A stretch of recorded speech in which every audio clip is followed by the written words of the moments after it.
We're just gonna start streaming a little early today, aren't we, buddy?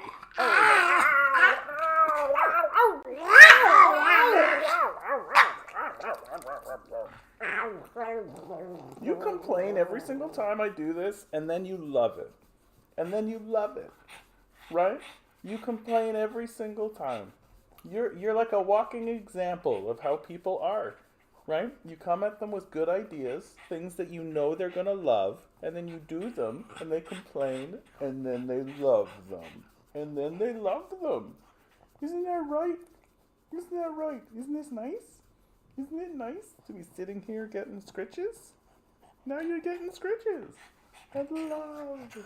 Oh, well. Oh, and a big yawner. Oh, and a big yawner. I just wanted to tune in a little bit early, just so I could show you a little bit of love with my pug. I don't know why I wanted to, but I wanted to. I gotta tell you, today was just a day for our yoga, and meditation, and relaxation. I saw it yesterday. I'm gonna put you down. Don't lose your little mind. Down you go. Woo! Good boy. Oh, cord. Okay.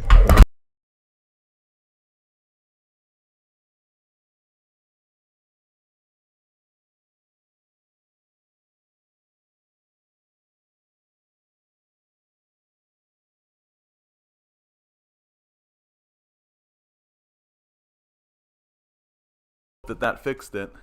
I'm gonna hope that fixed it. You guys let me know if you can't hear me.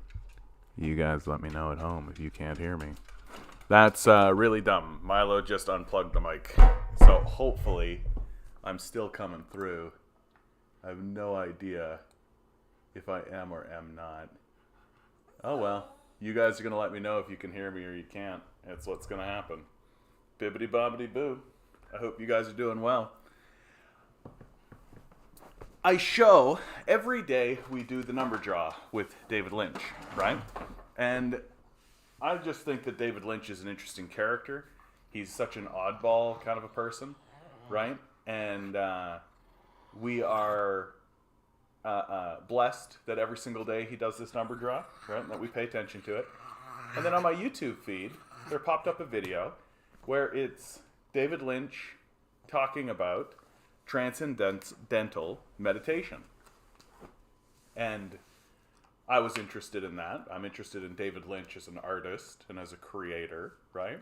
I'd like to go back and take a look at a lot of his other stuff. Like, I don't know that much of David Lynch's stuff, except Twin Peaks is the one that I really went deep on. And, like, I literally have never seen Eraserhead. Right, I saw Mulholland Drive and all this kind of stuff long time ago. Cotton, let me know if you can hear me, man. Let me know if you can hear me. My mic unplugged. I might be just completely silent right now. Bruv, how you doing? And so I'm listening to David Lynch talk about transcendental meditation. Oh yeah, perfect, brilliant. I don't know why I asked. Because like if you couldn't hear me, you were probably gonna tell me. Perfect. I think I'm going to go deep onto it. But so I'm listening to David Lynch talk about transcendental meditation. And then I go down this like weird little rabbit hole of like Jerry Seinfeld talking about transcendental meditation and like a bunch of different people who I respect, like real legit artists, right? Like not like Oprah, right? Like not like people like this. And so I think to myself, you know what? I'm going to try some of this. I'm going to try a little bit of it. And it's really straightforward. Like there's no crazy mystery to it, although they work really hard to like pretend like there's a crazy mystery to it. Like it's literally just meditation with a mantra associated with it. And you can find these mantras online. And it's just like a typical meditation, but with this mantra associated in order to kind of trigger a deeper sense of presence and all that kind of stuff. And I just did a little bit of it this morning. And I got to tell you, I get it. It's something that I hope I'm going to commit to a little bit more now, just having done it the one time. And like, it definitely like elevates your mood, releases a lot of bad energy. It doesn't take a lot of time, right? Like literally they're saying like do 15 to 20 minutes, right? And that's easy. right? So it's just a matter of just doing it, and it really is like just sit down and be quiet, you know, find a quiet space and just sit down and focus on this mantra, and just let that be the thing that happens, and and it's definitely improved my mood. I got to tell you, it definitely helps out. It's I think I can already easy recommend it. And I mean, if David Lynch is telling you to do it, who are we to judge the great and powerful David Lynch? Hey, Major. Hey, Radio. How you doing? Telus just dropped by to solicit me, and I told them to go away. Yeah, like, get the fuck out of here. We should create a public option, right? We're never going to actually nationalize these guys, right? Like, I mean, we should absolutely nationalize these guys. Like, we should for sure nationalize these guys. But we're not gonna, right? But we could at least get, like, a public option in there. Matthias, good to see you. Good day, all. Great video today, John. Thank you, Matthias. I gotta tell you, I was a bit worried about that video. I feel rusty. I'll put it that way. It was the first time I've done the walkabout video in a couple of weeks now. It felt rusty. I think I could have done better. But you know what? That's okay. That's okay. Just getting out there and doing it again. That's good enough. And getting back into the swing of it, getting back into sharing that kind of stuff, well, thanks, Matthias. That makes me feel good. Thank you so much. I appreciate that. I appreciate that a lot. Because of course my biggest fear with all of this is that I'm going to be that this is where I've gotten, that this is it. Right, that I finally got to this point, and it's going to plateau from here, and that I have been blacklisted, and that I have been deprioritized, and all of this. So I'm hoping to push back against that, and I'm trying to stay positive about it, and remind myself that, like I've said in the past, and I've got to remind myself, it's absolutely true, that I am doing this for the sake of doing it, and that finding other like-minded people, and if what I am doing here can be useful to even a single person out in the world, so that a single person does not feel isolated, then I'm going to continue doing it, because we are all living through a catastrophe, and I think the hardest part about living through the catastrophe is people are treating it like it's not a catastrophe. You know, that people don't want to just accept that the building's collapsed. You know, like they want to believe that, oh, it's all going to just sharpen up and it's all going to tighten up and all this. It's like, nah, like the thing is coming down, and it's coming down pretty bad. And my big concern, and the reason why I wanted to do today's video, which is about how irrelevant Pierre Poilievre actually is, right, as a figure. He's going to rule the same way Trudeau ruled, right? Like, there's going to be little ancillary differences, right? There's going to be little things on the outskirts, and he's obviously going to rule more from the conservative side of the conservative-liberal alliance. But yeah, exactly. The truth is that we live in an oligarchy, right? And I think that that's true, Matthias. Like, who else is talking this clearly? Like, it's like Chris Hedges does, right? And there are other people who mention it, but like, I keep seeing people talking as if the liberal conservative like antagonism is legitimate, as if that's a legitimized kind of thing, you know? Whereas but it isn't. It's completely phony. Like, it's completely phony. They all work for the same people, right? They all work for the same interests, and it's an oligarchy. We don't have a choice. There's no legitimate democracy here, and it's possible, and it is possible, that the populace puts two and two together and then begins to use the apparatus, the democratic apparatus, in order to move against these forces. But until we actually admit that what we're experiencing is an oligarchy, we're never going to be able to organize along those lines, right? Yeah. I mean, that's why I don't spend that much time on partisan politics, right? I don't spend that much time on, like, Republicans versus Democrats. Yeah, I'm sure you guys have noticed it, right? I don't really spend that much time talking about conservative versus liberal or NDP or any of that, because I consider them to be kind of the sideshow. Like, that's the real truth of it. And they are the sideshow. And if you want to spend all your time talking about the sideshow, like the little in the corner, like, puppet show, the menagerie show, you can do that, right? And there are lots of people who do. But I don't really take that very seriously. Like, I consider that to be like just as I say, I think that's a sideshow, right? The real show is what the oligarchs are doing, right? That's what the real show is. How the oligarchy is responding, what the oligarchy says, what the oligarchs have to say, matters way more than what somebody like Joe Biden has to say, right? Two sides of the same coin, exactly. Like, and Donald Trump, yeah, all there seemed to be was the orange embarrassment. Incidentally, radio, I don't want to glaze over. It's like 20 years out there on your own for 20 years. Yeah, I know that feeling, man. Like, I felt isolated since 9/11.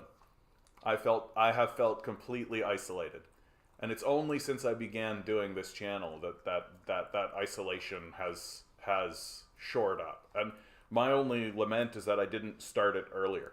I wish I had started this a lot earlier, and I feel like I'd be so much further along. But I can't lament that either, right? Because I feel like if I have begun this channel when I initially wanted to begin this channel, I think I just would have ended up being a partisan hack.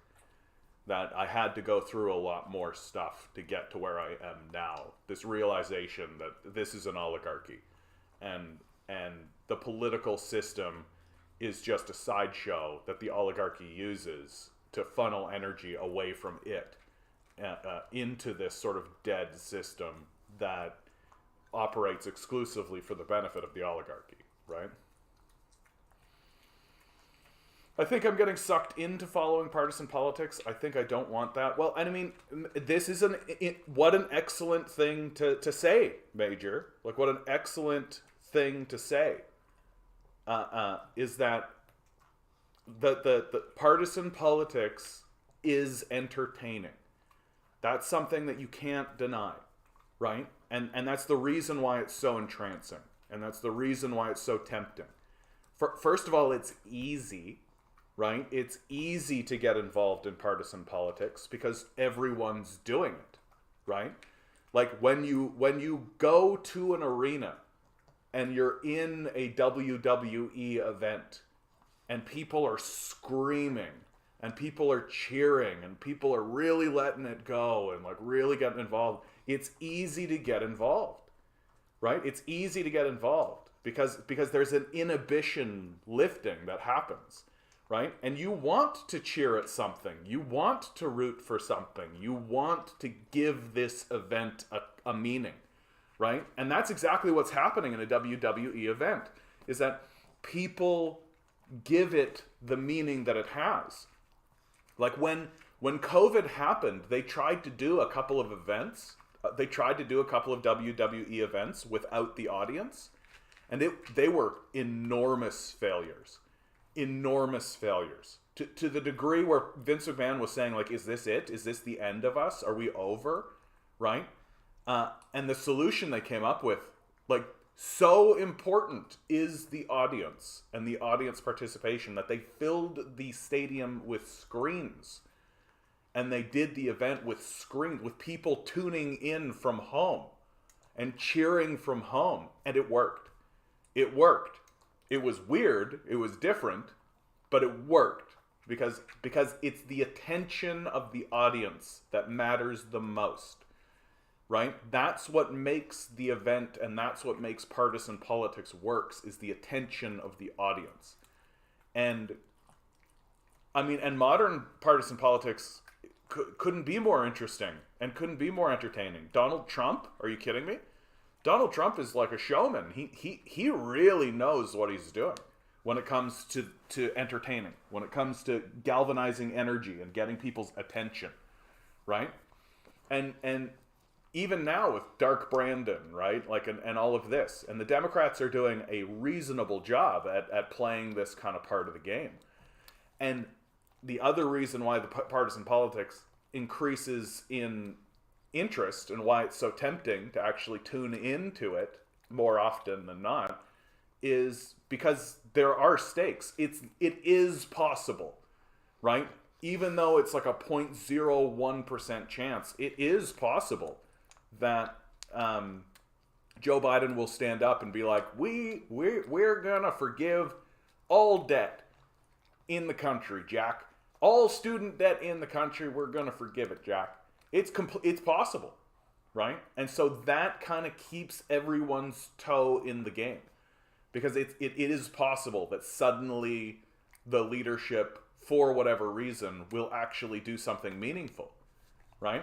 And you can sort of see these sorts of events occur here in Canada, where you have very recently. Oh, did I have the article? I had. Yeah. Right? Like, you've got these kinds of things occurring, right? Liberals, NDP unveil single biggest expansion of public health care in 60 years. So what I love about this headline is that it's designed to make you go, wow, the single biggest expansion of public health care in 60 years. Whoa. Instead of go, oh yeah, we've been destroying the public health care system for 60 years, right? Like we have been in a systemic dismantling of the public healthcare system for 60 years, to the point where the most tepid increase is now this big fucking deal, right? Like, we're so used to receiving 0 or less than 0 that when we get 1%, it's suddenly this big fucking deal, right? How do I get you to go away? Hold on. How do I get you to go away? Oh, it goes away if I do that, but then it's back if I do that. Isn't that fun? Capitalism, you're the greatest. Right? And if you actually go through what's on offer, it's usually just the typical, like, yeah, we're going to provide direct upfront tax-free payments of up to $650 for children under 12, for families without dental coverage who earn less than $90,000 per year. Like, that's not nothing, right? That is actually something, right? That's greater than 0. It took us 10 years to get it, right? And it's the most tepid bullshit nonsense. Like, it's not something that I am seeking to congratulate them for. Like, this is what government should do. This should be just how government is, right? Everybody that gets into government should constantly be asking the question, how do we adjust the system so that it improves the lives of the citizenry? Like, to me, this is the bare minimum. Like, I don't vote along these lines. This doesn't sway my vote, right? I assume that these things are going to happen by the functioning of the government. Period. Right? Like, I'm not congratulating anyone for this. This is what government should do. And it's odd that we're in this kind of period where we're literally anticipating a dismantling of the civil society. And we're literally standing here being like, oh, wow, they did anything, right? Well, of course they did anything. Isn't that what the whole system should be structured to do? Shouldn't the entire structure of the society be, what is it the citizens need and require? What is it that would improve the quality of their life? Let's move forward on that. Shouldn't that be the entire structure of the system? And our reaction to when liberals and NDPers do this piecemeal reformism, right, tells us that people don't believe that that's the case. Our standards are so low. Like, our standards are so low. Like, we genuinely are patting ourselves on the back for the fucking barest of the bare minimum, right? Oh, well, at least they're not actively dismantling the healthcare system. That's good. Why is there anyone in the conversation who's saying we should privatize and dismantle the healthcare system at all? That's crazy. Like, that's crazy talk. But that's the nature of the oligarchy, right? And if all you do is pay attention to conservative versus liberal, you're never going to realize that they're in cahoots with one another and that they work together in order to perpetually the ratchet, right? We've talked about the ratchet before, right? One step forward, two step back. One step forward, two step back, right? Do people with disabilities get this? This would expand people under 18, seniors, and people by disabilities by the end of 2023, with full implementation by 2025. Right? That's the goal. That's the goal. Will this be enough to earn support? Will this be enough for people to actually be convinced to continue? Look, unless the trouble that the liberals are in now is that all of the solutions that they need to face inflation and to face the rising cost of living and all this requires a confrontation of capital. And they're just not interested in doing it. Skippy will claw it back. We'll see. We'll see. Conservative logic is usually that that's not a good idea. We'll see. But, like, it is one of these things where is it going to follow that logic? And it probably will. Like, it probably will. Yeah. Humans are very susceptible to tribalism. Capitalism exacerbates that predisposition profoundly. Yeah. Oh, yeah. I mean, that's the whole grift of capitalism, right? That's the whole grift of capitalism, right? Capitalism is about creating demands where none previously existed, right? You create problems and then sell the solution. That's what capitalism usually does. And breaking people into little tribes is very useful for that, right? It's very useful to do that. You need to have a whole bunch of sports teams so that you can sell a whole bunch of different types of jerseys. Grinning, I'm having doubts about politics. What about prefiguration mutual aid? Build power from the ground up. Capitalism replaced feudalism because they built power. Turn liberal rights against the system. Yeah, I mean, do it. Like, it's all good. It is. It's all good. Like, creating your own structures in your own system. And I mean, it's not like there isn't... Come on, I had one interesting story in this regard. I had one interesting story. I don't like everything to be doom and gloom. Right? I do think that there are people in the society who have a certain degree of wealth who are trying to figure out what to do as well. Right? Like, part of what's going on is that nobody actually analyzes the structure of the society, right? What if the people in charge literally just shrug and say, let the free market decide, well, that means that they're not actually creating an analysis for the society. It means that they're not actually trying to make any kind of plan whatsoever, right? And so I think we've ended up with a whole bunch of people who got wealthy and then look out at the society that got created from the wealth that they made and are going, oh, fuck. Like, this has backfired. But they don't know what to do, right?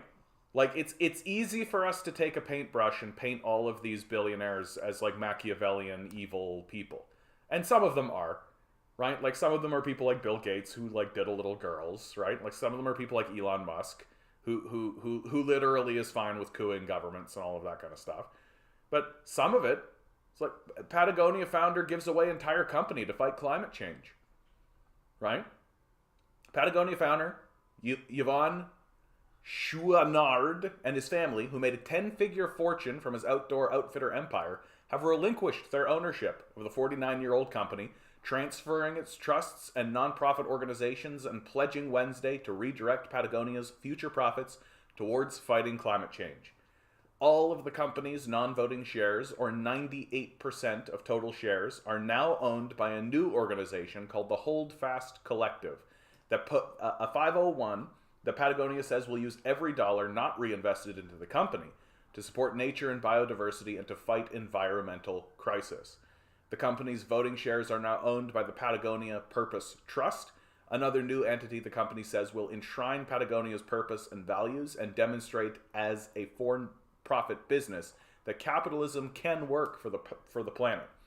Now, we are going to see if this is true, right? Because there is a difference between desire and reality, right? Depending on Patagonia's performance, the company projects it could pay out to the Holdfast Collective an annual dividend of about $100 million. The organization hasn't specified how it will plan on using the money. Chouinard wrote in an open letter that he considered selling the company and donating the proceeds or even going public, but he decided to transfer its ownership to keep the company's workers employed and maintain Patagonia's values. Ryan Gellert will stay on as chief executive, and the Chouinard family will continue to sit on Patagonia's board. Just watch. This is all being done so that he can avoid taxes or something, right? It's all just a tax scam. This is the thing that's gotten bad for me, right? Is that I'm so used to these kinds of things just being PR stunts to convince people that they're actually good when in fact it's just another grift, right? Can you explain Crown land? My province is about 95% Crown land. Yeah, Crown land is land owned by the government. It's not there's nothing. It's not difficult. There's nothing else to it. If it's Crown land, the government owns that land, or the government has the right to that land. The way the Canadian law works is that most land is Crown land, and that most land is leased out or bought at a people are renting the land that they're on, essentially, right? That if the government wants to come along and say, okay, this is what we're doing on this land now, there's very little that people can actually do about it. Right? There's very little that people can actually do about it. That, given the structure of Canadian law. This is why I think that people like the Trudeau Liberals are mainly fraudulent, right? That if they actually gave a shit about climate change, if they actually gave a shit about this kind of stuff, they would just nationalize it. And there's literally nothing that the owners of the fossil fuel industry could do. Literally nothing. That would there be consequences on a wider kind of scale? Sure, right? Because certainly you're gonna have you signed this trade agreement. The Mulroney government signed a trade agreement that says that if you decline our profits by 0.3% at all, we can sue you. And nationalizing it and reducing it is going to do that. You just walk away from those commitments. Those organizations don't have authority. Right? I'm talking about these free, quote-unquote, free trade agreements or any of this kind of stuff. We're getting to a point now where, we've got to start recognizing that these agreements that were made... Okay, so it does not mean it's owned by the King of Canada. It's old language, right? Crown land used to actually mean... that it was owned by the Queen or the King, right? It did used to mean but it's all of the power of the Crown funneled into the office of the Prime Minister, right? And that to me is why our system is so stupid, right? That we pretend as though it's a series of checks and balances designed to diffuse power to ensure that no yabba glabba jibbity job gooby geeby gabagoo. The system was designed by a queen to ensure that her power remained concentrated and protected. That's the point of our system. The point of the system is not to diffuse power and to ensure that no radical laws get passed, right, to protect the populace. It's to ensure that no radical laws get passed to protect the queen. To ensure that a rabble can't arise and say, fuck the queen, right? The court system exists to enforce the laws that the queen passed, right? Like, the idea that our system exists for the benefit of the populace is a myth. It's a total farce. Our system was erected by monarchs in order to protect the power of the monarchs. Oh, I know. Oh, I know. Yeah, Milo hates monarchs. Monarchical power. Monarchical power. And so when we declared our independence, right, all of that power fuddles into the office of the prime minister, right? The prime minister's office has more power than the president of the United States. Like, for real. If the prime minister wanted to start, like, signing things into law by edict, he definitely could, right? He definitely could. There are major powers that the prime minister's office has that people would be completely blown away by. Like, if a prime minister started to act in the way that the office allows, people would demand that the office have some of that power removed, right? And they'd be right. Like, literally the prime minister can just, like, walk into a Walmart and be like, this is ours now. Like, he can literally do that. There's nothing to stop that, right? Like, this is why I constantly say of Justin Trudeau and the Liberals that they're going to look back on their quote-unquote legacy, such that it is, and they're going to be like, why did we do fucking nothing? Why did we get caught in this absurdist, like, identity politics drama and achieve basically nothing? You know? Just like milquetoast piecemeal reformism on almost the smallest possible scale. When, like, you could do some very serious stuff if you were the prime minister. Like, you could do some very, very, very, very serious stuff. Yeah, they either did not know or were warned not to use it. Well, I mean, in the case of Justin Trudeau, right? Like, he's a weak leader. That's all it comes down to. Like, he's just a figurehead. He doesn't use his power because he's not interested in using his power. Justin Trudeau's interest is in just being the prime minister. That's it. That he wants to be seen. And he wants to be seen as a respectable Canadian and a respectable person and follow in his father's footsteps and all of that. And there's nothing intrinsically wrong about any of that, right? It's kind of sweet in a sort of way, but, like, it's not what you want in a leader, right? You want a leader who goes, hey, I have responsibilities to the people of Canada, and the people of Canada are suffering, and there are things that I could do as their leader and as their representative to alleviate the suffering that they're experiencing. Like, you take a look at Justin Trudeau's actions in regards to the inflation crisis. You don't really need to look much farther to see Trudeau's ethos and legacy. Like, he literally could just say straight out, inflation is over now or you go to jail. Like, he could definitely do that. That's 100% within his power. He for sure could do that. But he's not going to, because that would mean confronting the system of capital. It would mean looking at the capitalists and saying, hey, you're acting in an inappropriate way. Right? You still need to operate within a certain, like, I am happy to let you continue being the oligarchy, but you need to operate within a certain degree of respectability. But he's not willing to do that. So he just becomes like a figurehead, right? Just like Polyev will be, right? Just like Jagmeet Singh will be, right?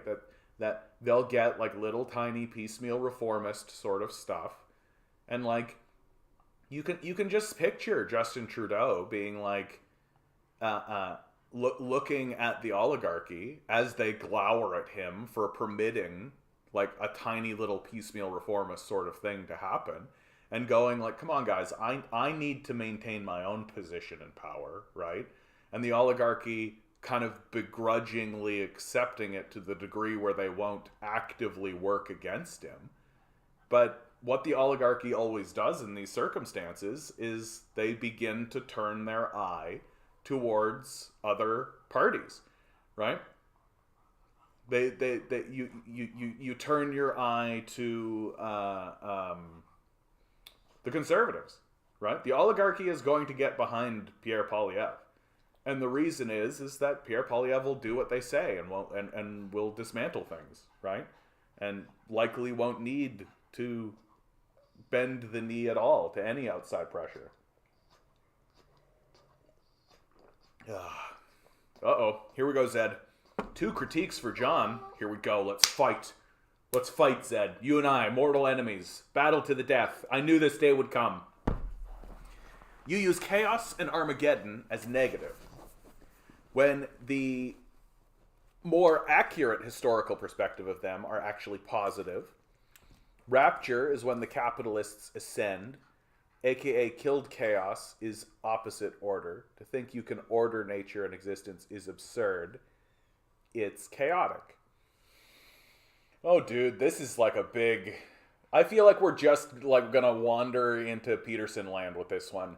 The dragon of chaos and the mother of order are ascending to the realm of the shadow dragon, and they stand upon the back of the nature of the blah blah blah blah blah blah blah blah.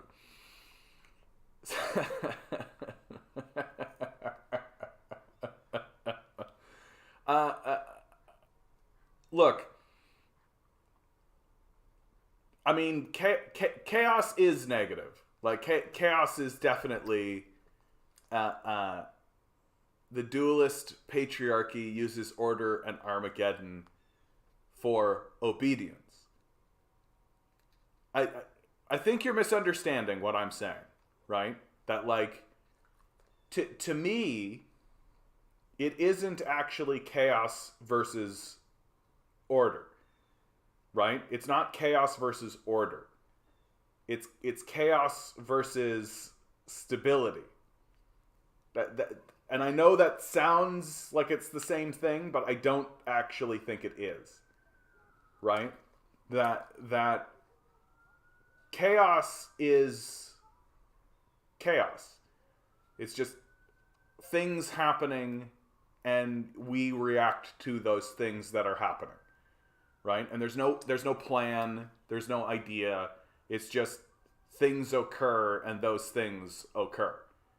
And like just because something occurs in nature, right? Just because something, yeah, and that's the purview of the universe, right? Like we can't just shrug and say, oh well, this is the will of God. Right, which is fundamentally what is being said, right? That like, oh no, it's look, the universe is chaotic, the universe is full of wrath, the universe is this kind of stuff. So we might as well act in the same way, right? No, that's the purview of the universe, right?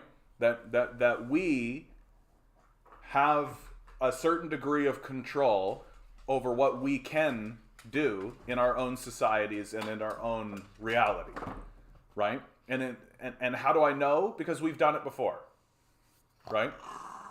Like this idea that chaos is the universe, and they're like what a beneficial thing for the billionaire class, right? Like, oh yeah, it's just chaos, so let just chaos reign. And of course, I have $1 billion, so it's an argument that benefits power, right? That in chaotic situations, right, the people with the most wealth and power do the best. So it's the perfect argument.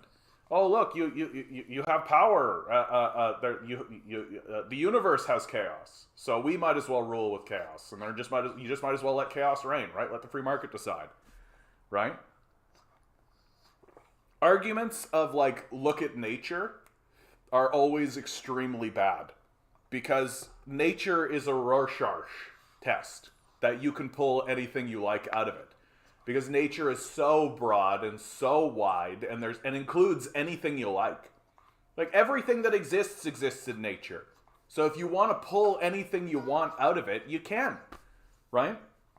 It is a bad argument from the outset for that very reason, right? If you think that, well, look at lions. Well, look, lions. There's one man surrounded by a bunch of women, right? So that's how humans should act, right? Oh, beavers. They just go to anywhere and they erect a dam and they change the whole thing. So that's how we should act. Oh, bees, right? At the end of every season, they take all of the males and throw them out of the hives. So that's how we should act. You can find literally anything you like in nature because everything that exists in nature, right? And what usually happens when you're having these, well, look at nature and all of that kind of stuff, is that you're looking externally instead of taking a look at yourself and taking a look at your own society and your own people and humanity. Well, and being like, that's like, that's great, Peterson. That's great for the lobsters. But we're humans, right? We have skills and abilities and tools, and we live in the world in a certain way. We're not lobsters, right? Chaos is the thought that life is unpredictable, basically. Order says we can make it predictable. We can make life, existence, and nature. We can't make life, existence, and nature predictable. But it is. Like, I'm sorry, I have to disagree with you. Like, I do. Like, obviously, when the universe asserts itself, you have to accept it, right? But there are things that are predictable, right? And we shouldn't pretend like they're not predictable, right? Like, here's a very predictable series of events, right? You are born, you will die. There's something that's predictable, right? That if suddenly there was a moment where you are born and then you live forever, right? That would be chaos. That would be just the chaos that you're talking about. But there are things that you can predict. There are things that you can predicate. Like, basically your argument essentially says, why are we even bothering with the sciences?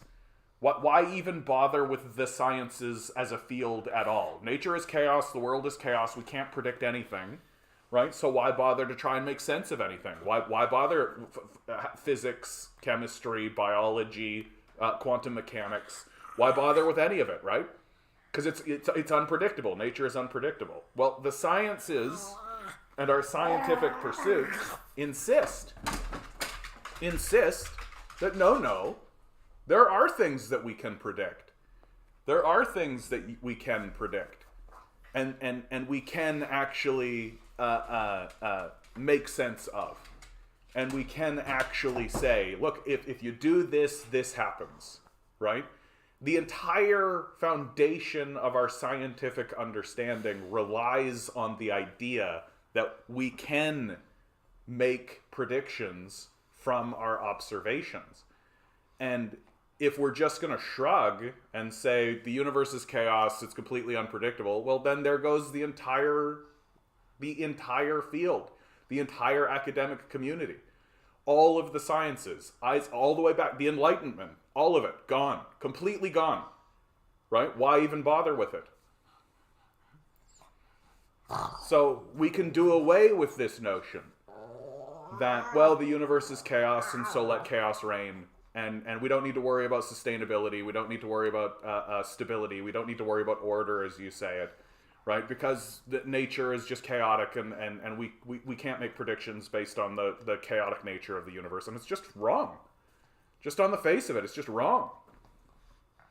Like, of course we can make predictions. Of course we can make observations. The entire conversation we're having about climate change is based completely on the idea that we have observed data, we have made models, and we are making predictions, and those predictions are happening, and they're happening in real time, right?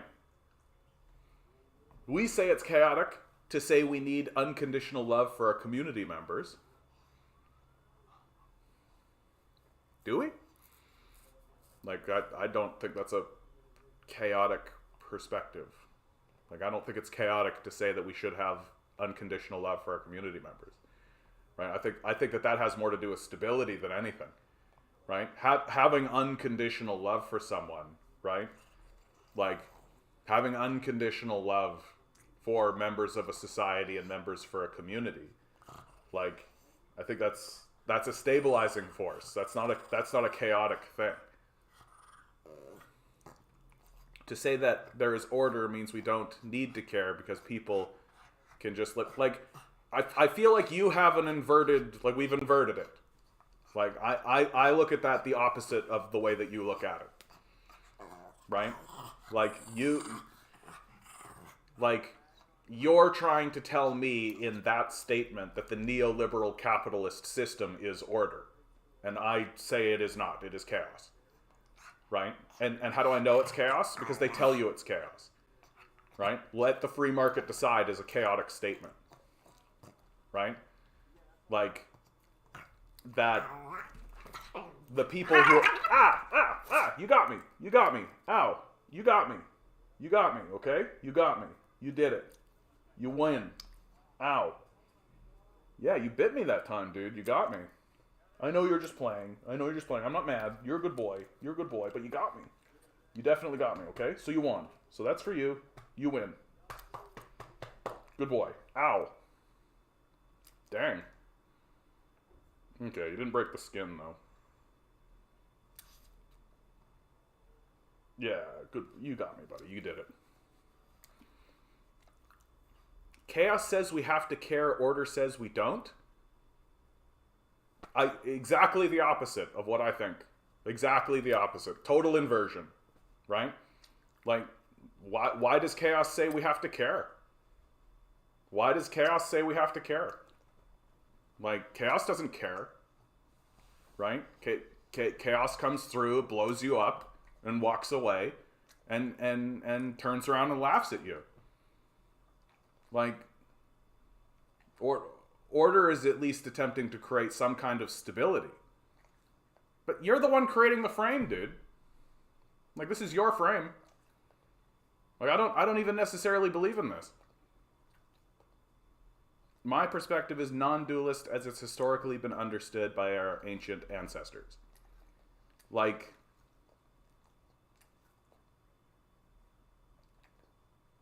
I just don't know how to respond to this. Like,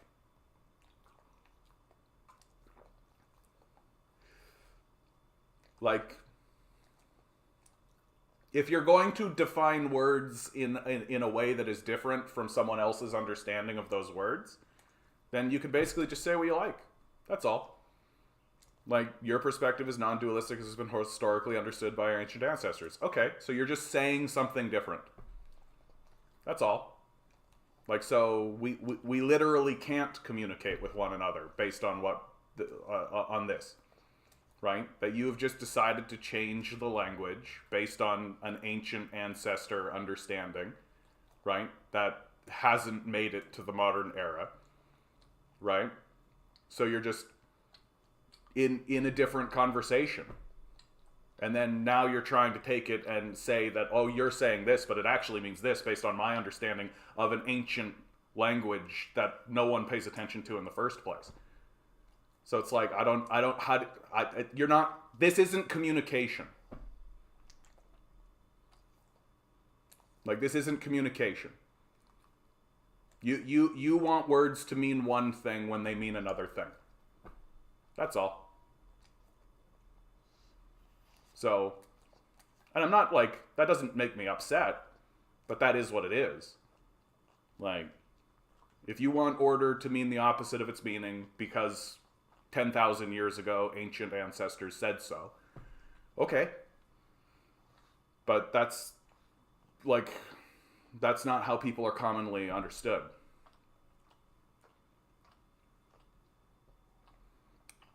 Dualism changes the definition of words by necessity. You say the definition of communism, capitalism, and socialism are correct in the dictionary because they're modern. No, I'm just saying that there is like a common understanding for words. Right? And you're like, I'm not bringing the dictionary into it because between people, we can create understandings. right? Of how, like, what words mean and what words are. Like, I mean, I see this all the time with religion, right? That religion as a concept is actually being shifted. Yeah. What is this boner shit? Compton, bringing it down to earth. Bringing it down to earth. Yeah, Zedman, I don't know what we're talking about. Like, I don't know what we're talking about. So I'm just going to move on, bud. Like,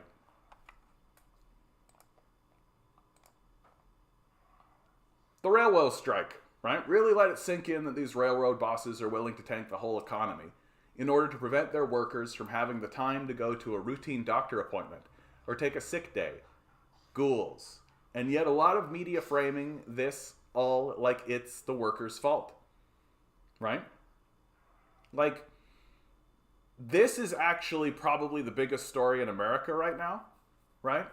The biggest story in America right now is this potential railroad strike. This has the potential to grind the American economy to a halt. And we're right now, like literally it's unfolding right now, experiencing the labor workers. Like, Biden is hailing his economy-saving dealmaker, right? Even though the labor union hasn't accepted it, right? There's no guarantee that any of this has been accepted whatsoever. And honestly, it looks to me like the Democrats are doing what liberals do, right? They're offering tiny little piecemeal reformism to a group of people who are literally threatening to go on strike and shut down the entire economy. Like, what happens if the rail workers go on strike? Right? You think there are supply chain issues already? You think supply chain issues are a problem now? Wait until the railway workers go on strike. Right? Like, vey. Meanwhile, Americans are turning to modern layaway to afford basics. Right? More than a third. Go away. More than a third of... This is hilarious. Why are you continuously popping up? Go away. More than a third of working Americans don't have enough money to cover their most basic household needs, including housing, food, and childcare, according to a new study. Researchers at Brandeis University found that 35% of American families do not meet the basic family needs budget. The amount needed to afford rent, food, transportation, medical care, and minimal household expenses, despite working full-time year-round. The situation is dire among working Black and Hispanic families, more than 50% of whom cannot afford the basics. A quarter of white families and 23% of Asian and Pacific Islander families are struggling to make rent and buy food, despite holding down full-time jobs. Abby Walters, a research associate for the Institute for Child, Youth, and Family Policy, is one of 3 researchers who conducted the study. She said this is a long-standing issue that many working families have known for a long time. Our study was conducted using data prior to the COVID-19 pandemic and the historic inflation that we've seen. So families were struggling even before this time, Walters said. It's important to note that this basic needs that we consider is higher than the poverty level, but still doesn't include many things that people consider essential to the American dream, like saving for a house or simpler pleasures, like being able to take your child out for a birthday. Walters said many families are now relying on and supplementing their income with government transfers or facing significant housing and food insecurity while having difficulty making sure that they provide all of the resources needed to support their child's healthy development. Walters said resolving this issue is bigger than just giving people more money. Here are 3 things she recommends be done to combat the issue. Number 1, working families need a raise. This can be done through several mechanisms. Employers can start paying their workers more, or Americans can rely on government transfers, like the child tax credit and the earned income tax credit. Number 2, another thing that can be done is to help lower the cost of necessary expenses like housing and food. Number 3, it's important Americans invest in policies supporting work and families, like paid family and medical leave and an affordable healthcare system, affordable childcare system. Meanwhile, more Americans are turning to payday loans and buy now, pay later plans to afford everyday basics. In March, Klarna, a buy now, pay later company, started rolling out payment plans at gas stations, and that trend has continued to grow. A study by Harvard University found more Americans are using modern versions of layaway to cover the cost of groceries and meal. Nearly 46 billion in pay later transactions were made last year, 3 times the amount in 2020. Last year, food accounted for just 6% of those purchases. Fast forward to this year, Zip says it's seen a 95% growth in grocery transactions. Klarna says more than half of the 100 most purchased items are grocery and household staples. Zilch says groceries and restaurant charges make up nearly 40% of all its transactions. A July report done by Fitch Ratings found that most buy now, pay later customers are economically vulnerable, and about 40% have a poor credit history. If it sounds too good to be true, it probably is. These companies market themselves as basically an interest-free loan, but missed payments and late fees can even go above and beyond what you'd pay in interest or a credit card, right? So payday loan companies, right? We're seeing vulture capitalism, right? We're seeing the vultures swoop down on the corpse. You impoverish a bunch of people, put them into dire straits, right? And then offer them this little deal that they can get trapped in perpetually, which is the goal. And we've known this forever for these payday loan people, is that their goal is to get people on the hook and never let them off, right? And never let them off. I love that the chat is literally just entranced by a conversation of ham radio. That's fundamentally what I would end up doing if YouTube banned me or if I got kicked off the internet or whatever. I would just do ham radio, right? Breaker 98. This is Big Bear. This is the communist Canadian commie here. Tune it in. No, you can listen anywhere you like. Oh, that's life. I feel like today's chat seems weird. I'm just my bad, Radio Halifax. That's CB. That's CB. What a weird chat this is. I gotta tell you, that's just weird.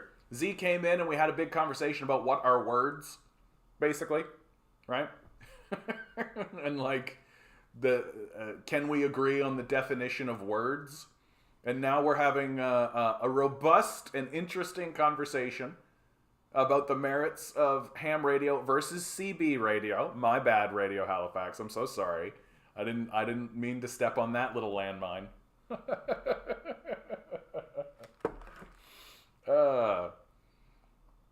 I would love to get some fellow commies on radio. Well, I mean, it would be nice to get like an AM radio show, wouldn't it? Like a show on, like that's how someone like Alex Jones got started, right? You just had like a show on like an AM radio station, right? Get one of these, but get it like instead of it being this guy here who's telling you the government's coming to put AIDS in your water and turn your frogs gay, and they're gonna come down and but don't worry about the CIA, they're on our side, right? Instead of that, you could actually have somebody being like, hey, have you noticed how everything's exploding? Maybe we should talk about it.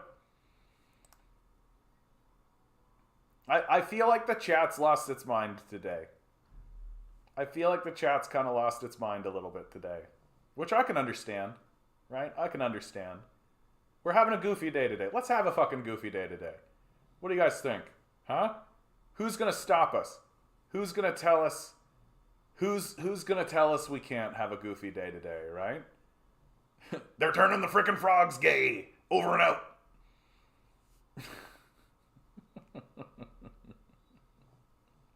Here's an article that I did want to share, though. Okay, I wanted to share this one, and maybe this is good that we're in a goofy mood. Maybe this is good that we're having a goofy kind of time while we go into this one, because this one's gonna be a thing, dude. After COVID, young Canadians are pessimistic for good reason. New MLI research explores why so many young Canadians are pessimistic about their economic outlooks and the consequences of intergenerational inequality on Canadian society.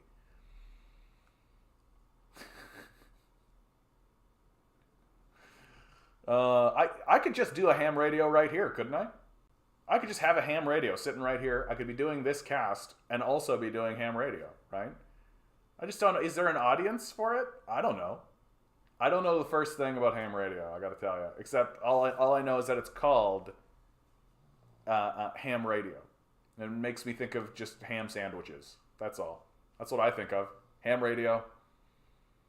As young people conclude their first post-COVID summer and look ahead to the new term of college or the jobs they can start after graduating, the storm clouds of economic distress are gathering.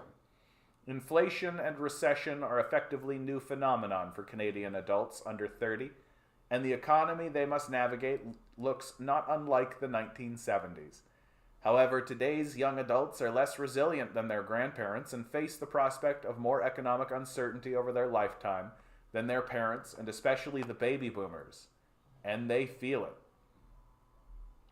In research undertaken for the Macdonald-Laurier Institute, we explored the economic outlook and attitudes of young adults aged under 30 who were born or went to school here in Canada.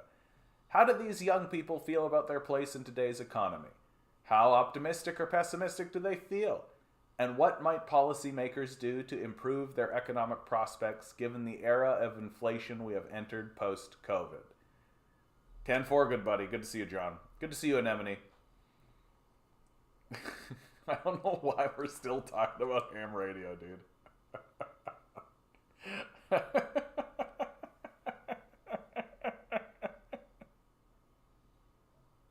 You know what? Fuck it. Fuck it. Right? Fuck it. Like, how do you get a ham radio license?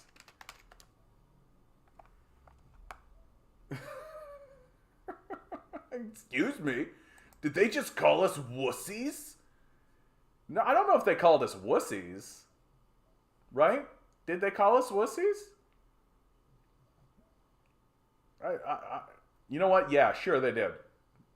Just we're just a bunch of wussies, these guys said. Here we go. Yeah, here we go. Hold on. In Canada. Blast the airwaves with Soviet propaganda. The only way to get your Canadian Amateur Radio Operator Certificate is to successfully complete the Canadian Basic Amateur Qualification Examination with a mark of 70% or greater. This seems doable. I don't know why we're fucking talking about this. But, okay. I have moved to Canada from another country. No, the only way. I'm moving. No. So how do you... But this doesn't help me. No, I want to just, like, help me get it. I want to have it. Just get me the license. Here we go. In order to become an amateur radio operator, you must pass the basic examination. It is recommended that you read, this, and this before taking the examination. So is this just something you write? Is this just a written test? Right? So basically read these things, memorize these, take the test, right? And then what? You can just do it? And the test's not that hard? I have no idea why is this a thing? Let's go ham. We're just going to move off of YouTube into ham radio. I'll be more successful than I've ever been on ham radio. Guys. I don't know about this, guys. The Legion back room. You know what? Sure. Here you go, Major. Here you go. Become a ham radio operator. There you go. Here you go. We're spreading the good word into the communist groups. Here's a communist live stream. We're talking about fucking ham radio today. I don't know why.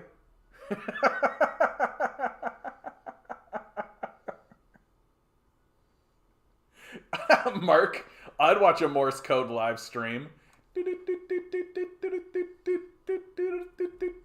I better stop doing that. I might be saying something really, really nasty, right? Yeah.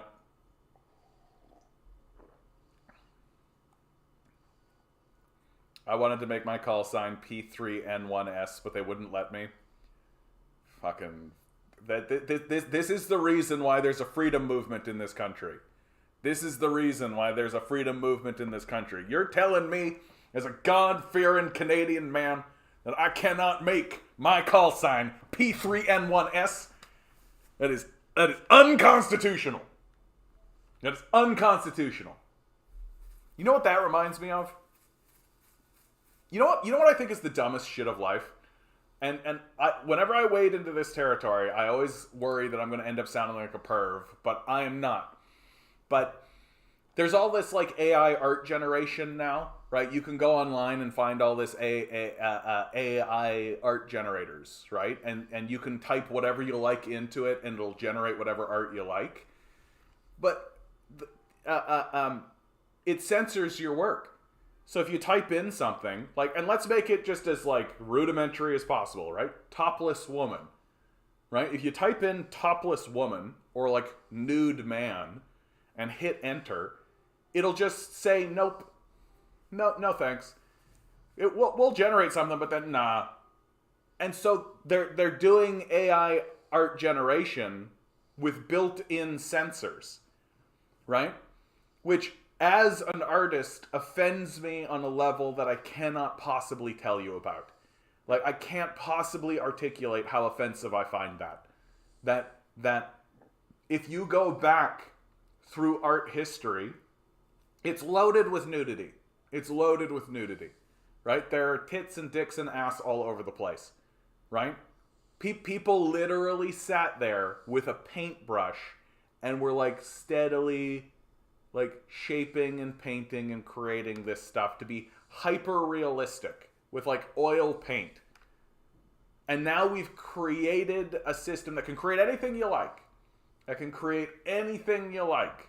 And you just type it in, you go, oh, and then it creates it. But they've built in a censor. Fuck you. Fuck you. That offends me so much. I don't think you can get more puritanical than this, where they're systemically building into technology a disrespect and a shamefulness and a guilt and a hatred for the nude human form. I can't think of anything more anti-human than this. That they are literally creating systemic censorship of just basic human anatomy. Fuck you. Like, fuck you. If you wanted anything to rebel against, if you wanted to look at anything in your society and be like, oh, that's fucking annoying and stupid, like that's an inversion of humanity itself, that we are supposed to look at one another with shame and disregard and disrespect, that even in artistic expression you're not allowed to present a human form. I think it's anti-human. I think it's anti-life. I think it's puritanical on the face of it. And once again, if you type in, like, demon decapitating person, it'll give you whatever image you like, right? It'll generate all kinds of stuff for you. You want to see any kind of high level of violence? You want to see anything gruesome and disgusting and despairing?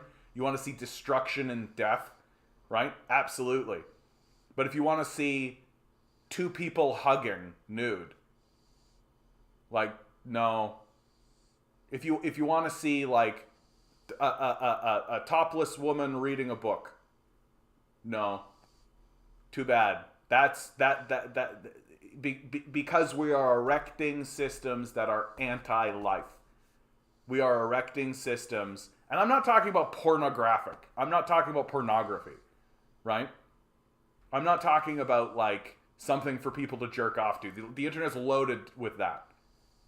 Like, I'm talking about artistic censorship built in to the core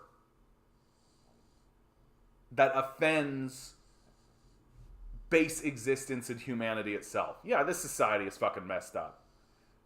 This society is fucking messed up. That we're creating these wondrous tools. Like, I'm not one of these people that's going to stand here and be like, it's bad that AI is generating art. I actually think that's fucking awesome. I gotta tell you, like, as someone who doesn't have the skill for artistry, I think it would be really cool to be able to, like, type in, like, someone like myself, one of the things that I think about a lot is, like, I'd love to make a graphic novel. You know, I think it'd be cool to make a graphic novel, but I don't really know anybody who is an artist with the time to be able to put it in. I don't have the money to really hire anybody. But wouldn't it be cool to have this art system to be able to, like, type in, like, an image that I would like to see, right? I could like create a character, have the AI understand what that character looks like, right? And then basically create scenes and have the AI generate scenes for me, right? And then create my graphic novel for that, and then layer over just the talk bubbles, right? And I think that would be really cool to do.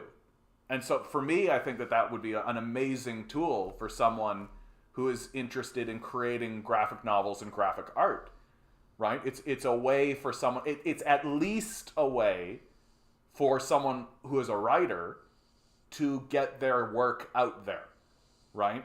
So even if what the AI generates is not the greatest, right? Even if it's not like the super best you've ever seen in your life, at least it would be a way to generate that kind of stuff to get it out there in a way that's artistic and interesting. And the idea that while that process of creation is unfolding, they're inserting censorship into it, I think it's disgusting. I think it's absolutely disgraceful. When I run for chairman, my platform will be solely universal dicks proliferation. You've got my vote. You've got my vote. Like, some of the stuff AI generates, if it is conscious, is drunk as fuck or on psychedelics. Sure. That's fine. Like, I don't know. I'm completely fine with that.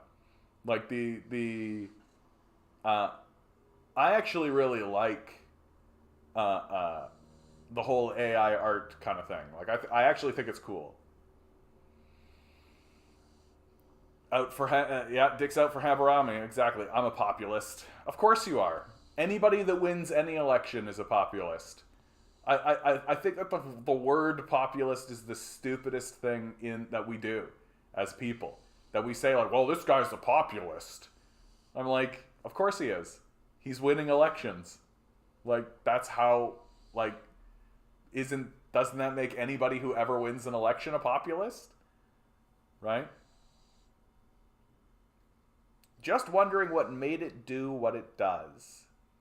Well, this, I think, connects to a very interesting question, C.R. Strifey, right? Like, we don't actually have an understanding of what electricity is. I remember years ago, I was kind of taken, I was entranced by this question of, like, what is electricity? Like, what is it? And the best answer I could find was it's power. It occurs when, right? And I thought to myself, that's not really the answer I'm looking for. Like, I want to know what it is.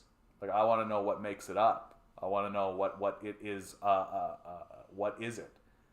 And we don't actually know that much about what it actually is. And just like we don't really know what's going on with the energy that is at our base, that creates us, right? I just watched a video. I said at the beginning of this, and my mind is constantly going back to it because it's David Lynch talking about transcendental meditation and connecting with a consciousness, connecting with the oneness of the universe, right? The creative force of the universe. Like, and he talks very openly about it, and it sounds very similar to how I talk about the universe and all of this. And the Ward, good to see you, bud. I haven't seen you in a long time. Good to see you, man. And like, so we've created a robot, a computer with an AI that's running on this electrical kind of thing. Well, why couldn't we believe, like, isn't it believable that any AI that's running on electricity could also be tapping into this same kind of transcendental consciousness? And that as we learn about it and it learns about us, couldn't it be that we are creating a gateway between our reality and the transcendental consciousness? Like, isn't that within the realm of possibility? No, I'm not trying to say that physicists don't have an understanding of electromagnetism and the rules surrounding it, right? Like, that's not what I'm trying to say.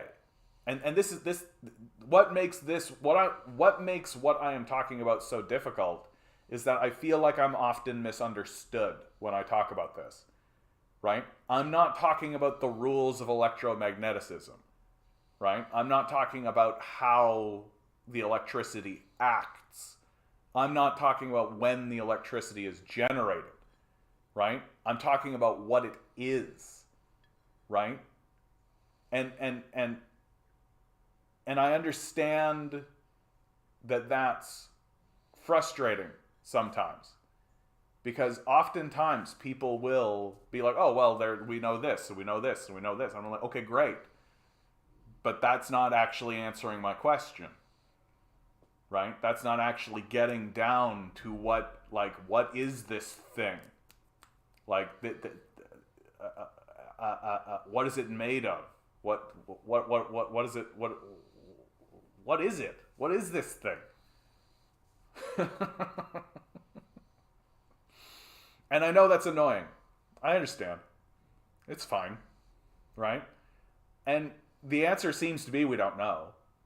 Right? And that we're just like making things and seeing what's happening.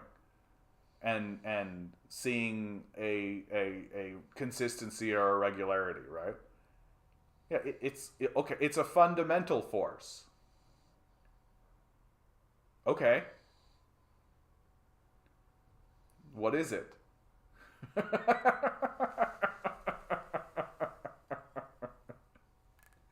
Like, yeah, like, I appreciate that what I'm asking is annoying. Like, I appreciate that. Like, I'm not sitting here being arrogant or cocky about it, I hope. Right? It's just like, if it's a fundamental force, it's one that we don't actually know that much about. Right? Like I think we know quite a good deal about it on the surface. I think we have a surface understanding of it. Enough to be able to send it into corridors and to do things with it. Enough to shoot it into rocks to make them think. Right? Enough to create computers. right? Enough to light up stuff, enough to do that kind of stuff, right? But like I'm intrinsically talking about something that's much much deeper, right? There's a growing movement in science and studies in consciousness that argues that we can't know an objective reality. Basically, we evolved for evolutionary success and not to see the truth. Yeah, and and there are plenty of examples, I think, C.R. Strifey, that illustrate this. Very simple one. Remember, not that long ago, there was that phenomenon that came through the internet where someone was seeing it was a dress, and I think the colors were blue and gold, or some people would see blue and gold and some people would see a different color set, right? And there's this phenomenon that occurs within the brain where your brain will just replace colors, right? To try and make sense of what it's seeing. So I remember there was this lecture that a fellow gave, and he shows this picture, and it's a picture of a stoplight, right? Red, yellow, green, right? And he says to you, he points at the red light, and he goes, "What color is that?" And everybody says red. Everybody says red. I saw red, right? I saw red. And the guy said, "Oh, okay." And he zoomed in, right, very clearly so we could see it. It wasn't a cut. It was a very smooth transition. And he zoomed right into the red light. And the red light turned black once it filled the screen. It was black. And he said, "What color is that?" And we all said black. He goes, "Okay, now it's black." Right? You know it's black. Think it's black. And he zoomed it back out, and he zoomed it back out, and he zoomed it back out. And sure enough, once the stoplight came back into to focus, and we could see it was a stoplight, the black turned red. As I was saying out loud to myself, I went back and I watched this again and again and again. I was saying to myself, that is black. That is black. As I was saying to myself out loud, that is black, it became red. And that is a scary phenomenon, if you ask me. That is a scary phenomenon that exists within the consciousness of humanity. That we don't see what things are. We see what we expect. Right? But I think that this expands and extends past color. Right? I think that this goes into other things. That it's very difficult for humans to see things as they are, if it's even possible for humans to see things as they are, and to create a consensus amongst all of us that is the thing that it is. And some women apparently have more than RGB. There's a name for them. I'm sure it goes into other things. Well, we know that humans used to perceive colors differently. And we know that certain cultures didn't see certain colors, right? Until the idea of the color was actually introduced to them. And then they could. Like we have a record of this, where there are writings back in ancient Greece where they're looking at the ocean and they're seeing it as like a red wine color, and that their perception of the ocean as becoming blue, that shifts over time, right?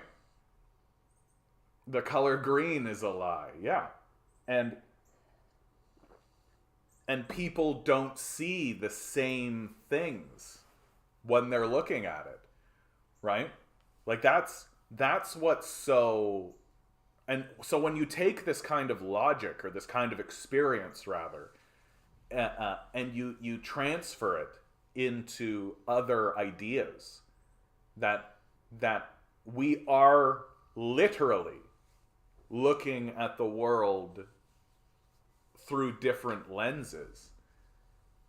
And it is incomprehensible to people. So you think about someone like, let's use the extreme example, right? Someone like Ben Shapiro. Shapiro literally is incapable of understanding the world from the perspective of someone who is in poverty. He literally cannot do it. It's not that he is not wanting to. It's not that he's not willing to. It's not that it's that he is incapable of doing it. That even if he tried, right? And I believe that someone like Shapiro probably believes that he has tried, right? But he is incapable of doing it in the same way that I am incapable of seeing a black light where there is a red light. Donald Hoffman, you say? Donald Hoffman.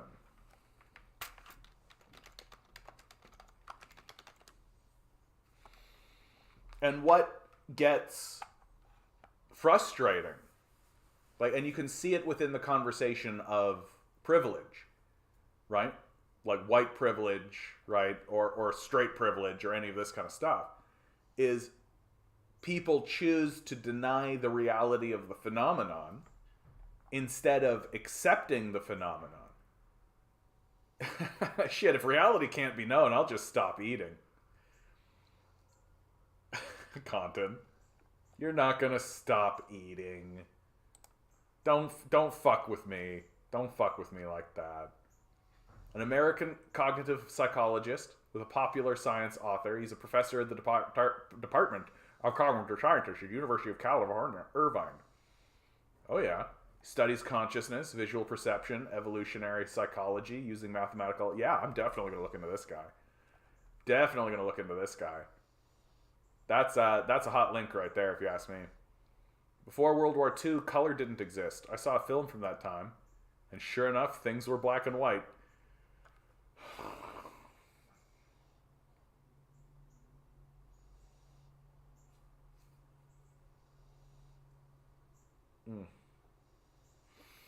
That's so good, Major. Like that's that one cuts right down to my core. That one does. I really like. First of all, fuck you. I think we can all establish that. But also, like, bravo. Absolutely, sir. Absolutely. We just need to pause and acknowledge the apps. Just that is pristine. That's really pristine. Yeah, that's right. Everything was black and white. We filmed it, right? And we all know that it was thanks to Dorothy, right? And her journey through Oz that color was brought into the world, right? That's how it happened. That before The Wizard of Oz, everything was in black and white or sepia, right? If you were in Kansas, it was sepia, right? And if you were in like New York or any of these kinds of places, it was black and white, right? That's how that worked. And then she gets picked up by the tornado, right? Gets blown into Oz with Dark Side of the Moon playing in the background, right? And we all know that when she like comes into the Munchkin Kingdom, right? It's dun dun dun dun dun dun dun dun dun, right? And then we all were like, oh, color. Yeah, that's how it worked.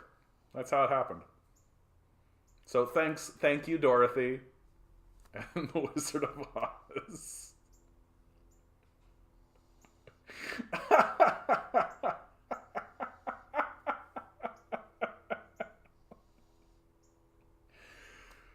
What is happening in the chat today, man? What is happening today? How's everybody feeling out there, man? Is it a full moon today? Where are we? Where are we on the moon cycle? What's the phase of the moon? Something's going on today, guys. Something's happening today. I can tell. Waning gibbous. Doesn't seem that important. This is the first phase after the full moon, where the illumination of the moon decreases each day until it reaches 50%. Isn't that nice? Isn't it nice? You're right, Mr. Moon. My mistake. You're right. It is absolutely not your fault. I feel like we're all kind of taking the piss right now. I feel like everybody's taking the piss. Even if you were serious in the chat, I think you're taking the piss today. This Donald D. Hoffman recommendation, I think, is the only thing. Although, you know what's going to happen? You know what I'm expecting, CR Strifey? You know what I'm expecting? I'm expecting that I'm going to YouTube this guy, and it's actually just going to be a Rickroll. I'm going to, YouTube him and be like, oh, Donald D. Hoffman. And he's going to be like, hello, my name is Donald T. Hoffman, and never going to give you up, never going to let you down. That's what I'm expecting now, CR Strifey. And if this is not, one of the most well-established Rickrolls I have ever seen, I'll be disappointed. Yeah, he's Rickroll for some he's a Rickroll for some in the scientific community. Well, consciousness is an interesting thing to discuss, It is an interesting thing to discuss, and I can see why there would be lots of people who would have a hard time even interacting with the concept or interacting with the idea, right?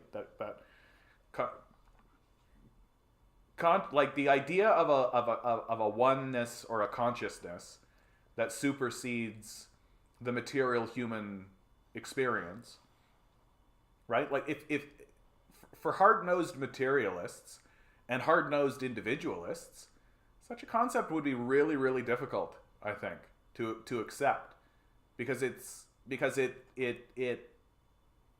to a certain degree it requires a relinquishment of your intrinsic control that people want to believe. And you can see this with your Petersons and all this kind of stuff. They want to believe that that I am who I am, and I'm the hero, I'm the author of my own fate, and all this kind of stuff. But the idea of an underlying consciousness or an underlying energy that you can kind of tap into undercuts that.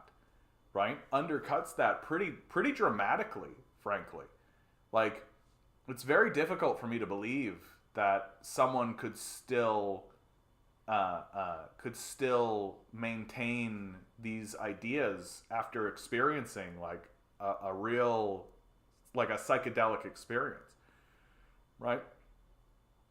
We're all just brains in a vat. Oh my God. I've always hated that brains in a vat thing. I'm just come on. Come on. Well, it's just like going back to electromagnetism. There are physical properties we can rely on, but it's how we come to perceive and understand what we interact with to begin with. Imagine if we could harness and store the power of lightning.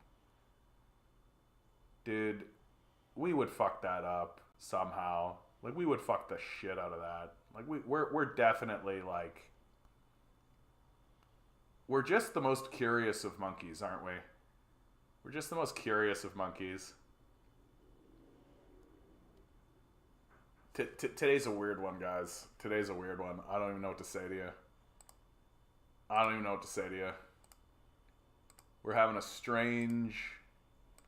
Here I was thinking we were going to just do the basic reporting, right? One more, man. I hate to admit this, but Sam Harris turned me into a determinist, and that really planted the seed for me to unchud myself. Yeah, Sam Harris is a real mixed bag, isn't he? He's an interesting fellow in this one regard, which is that he seems to be something of a... He seems to be in the center of a lot of individuals' Venn diagrams for people beginning to expand their own consciousness, right? That he dabbles himself in meditation practices and these sorts of things that about consciousness expansion and all of that. But I mean, Harris is fundamentally an imperialist. So he's this very strange contradiction, right? Of like, he simultaneously believes that there, or accepts rather, that there is this consciousness expanding ability that humans have access to, but that consciousness expansion and the oneness of the energy doesn't seem to extend to Muslims, right? It doesn't seem to extend to other groups of it doesn't seem to extend to minorities, right? It's very interesting.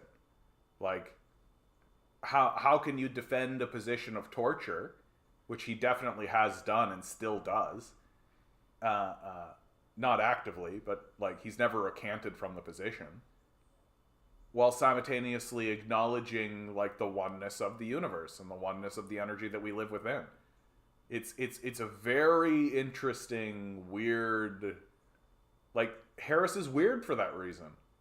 Like, I don't know why he clings on to these things and why he clings on to the, like, if you want to see some of the most cartoonish, like xenophobic representations of Islam and Muslims ever written,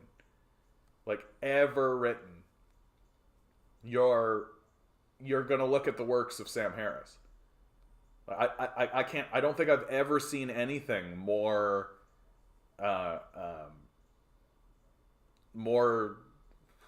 cartoonish. I don't know how else to say it. Just like literally as cartoonish as like the cartoons of black people with the big lips, like singing about my mommy in the kitchen singing cornbread, right? Just like as racist and as just like alienating as that. And you can find that in his writings, Letters to a Christian Nation, right? He just explicitly creates this extraordinarily like cartoonish version of a Muslim, and we're supposed to sort of take this guy seriously. And then he turns around and starts talking about meditation and starts talking about that kind of aspect of consciousness. And he starts to sound correct because he is correct.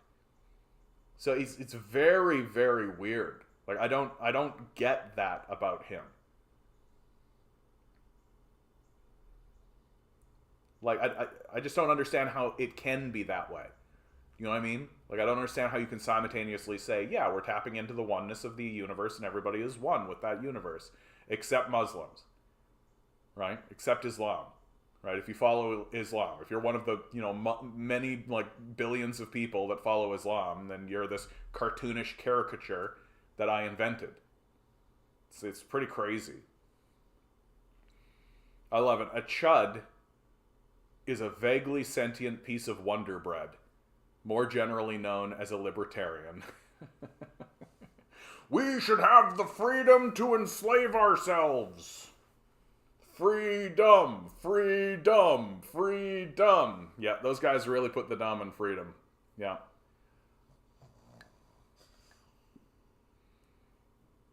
I've heard the name. I'll have to look into it more. Are you talking about Sam Harris? Do yourself a favor, dude. Like, don't bother. Like, Sam Harris was really popular during the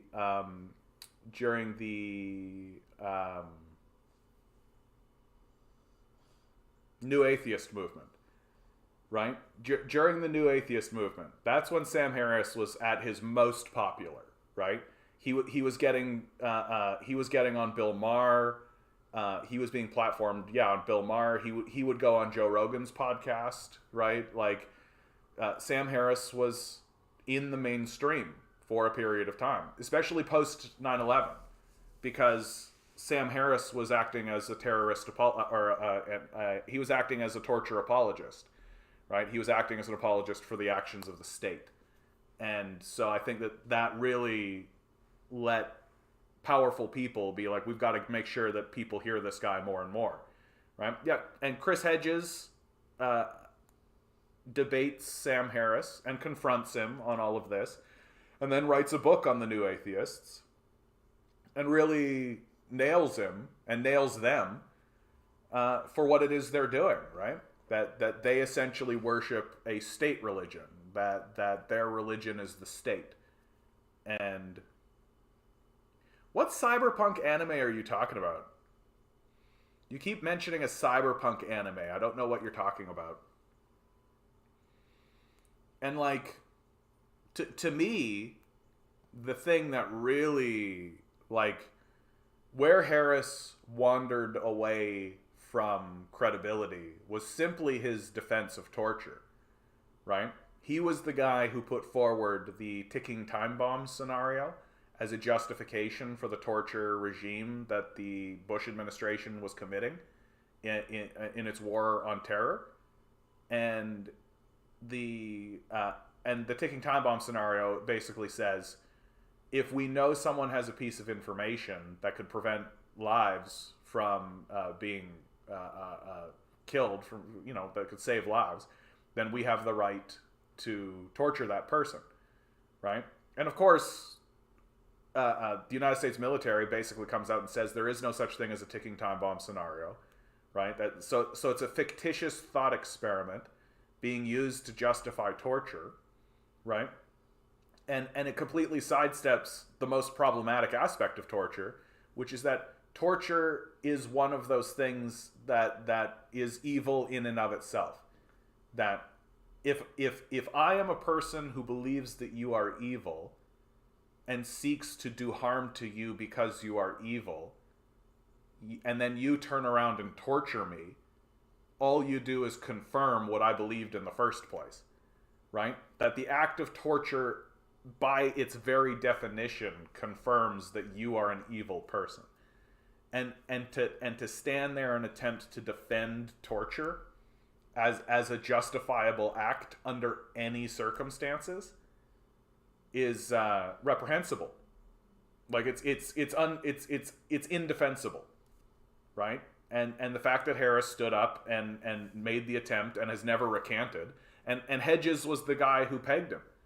Like, Hedges was the guy that put him in his place on this one. And of the new atheists, the one that I respect, at least, I don't agree with him obviously on everything, was Hitchens. Hitchens I at least respect, because Hitchens was initially standing up and saying waterboarding is not torture. When the U.S. empire was doing waterboarding, and there was a big waterboarding scandal that was happening under the Bush administration, Hitchens was saying waterboarding is not torture. I'm going to prove it. I'm going to prove it by getting waterboarded myself. And then he did. And he filmed it. And then after the experience, he wrote an article changing his position. And he said, waterboarding is torture. And that made me really respect him. That when we get into the philosophy of theology and religion and all that kind of stuff, I don't necessarily agree. I understand where he's coming from, but I don't agree with him on a lot of things. But I at least respect him as a person. Because here's a guy who made a claim, did everything possible to defend that claim, and then once it became obvious that he was wrong, by his own experience and simply looking at the footage, like, he had to change his position, and he did. And you gotta respect somebody who does that, right? Like, the worst type of person is a person who makes a claim, has it falsified, and then doubles down, right? That's the type of stuff that I don't, why did I put that into Google? Anyway, that I don't respect at all. So there's 11 people in the chat right now. I expect to see 11 numbers. I'm going for a 7. I'm feeling it. You and me, Anemone, ride or die. Here we go for today's number. Here we go for today's number. 15, 2022. Here we go. We got 2 8s. 10 balls. We got a 9. We got a 5. We got a 4. Each ball has a Each number. ball has a number. Numbers 1 through 10. Astive base Swirl with a 1. the numbers. I'm liking this array. What do we got? 1, 2, 3, 4, 5, 6, 7. 4 of you are lurking. A number. That's fine. You can lurk. It's fine. I don't judge you. Rusty Shackelford. Today's number is... You're in late, so it's a 3 for sure. 3. What'd I tell you? What'd I tell you, Rusty?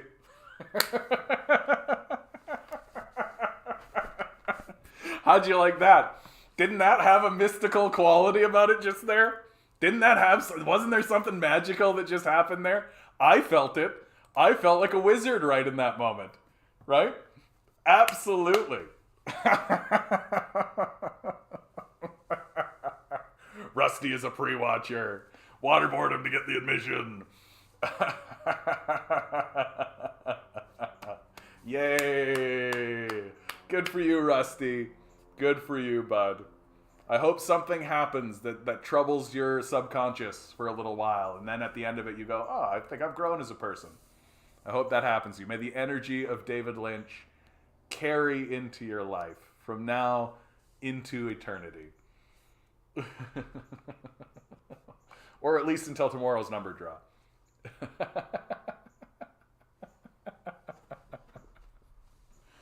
Yeah, I enjoyed the heck out of that. That was really great. Ligensy, you're in like super late, dude. But you know what? As we all know, 8 is 3 is half of 8, so you can have it, right? That's fine. You can have it with an 8. You don't major, you two. Cotton, you're in, right? 3 is half of 8, so.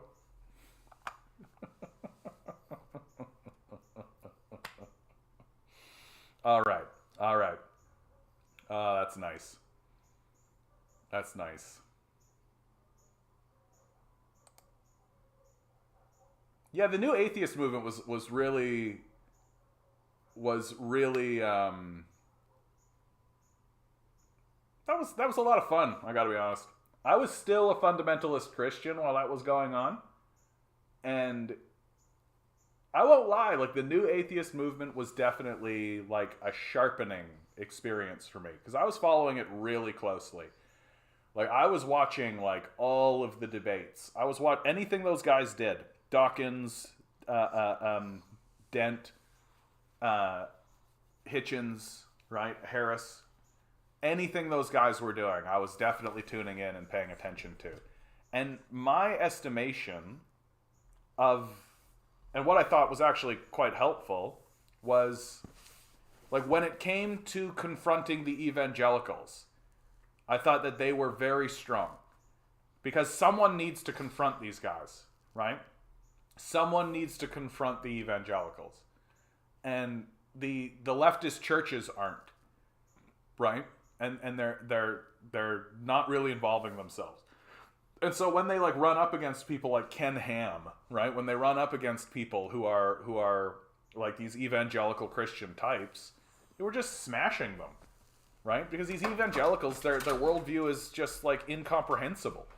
Doesn't make any fucking sense at all. As soon as you take a look at it. But when they came up against leftist theologians, like to me, the one I always think about is Dawkins debating Rowan Atkinson, the Archbishop of Canterbury of the Anglican Church. Not that Rowan Atkinson, a different Rowan Atkinson. Not Mr. Bean. When he came into conversation and they had a debate, it became pretty clear that the critique of theology and the critique of religion that the new atheists were putting forward had a limit. And you can see that, and the problem with atheists for me is that they can categorize anything that even hints at spirituality as nonsense, pseudoscience, and superstition, right? And to me, the icon to look at that comes out of the new atheist movement that sort of shows that there's a fundamental misunderstanding between what is being said by theologians of the past and even theologians today outside of the crazed evangelical cults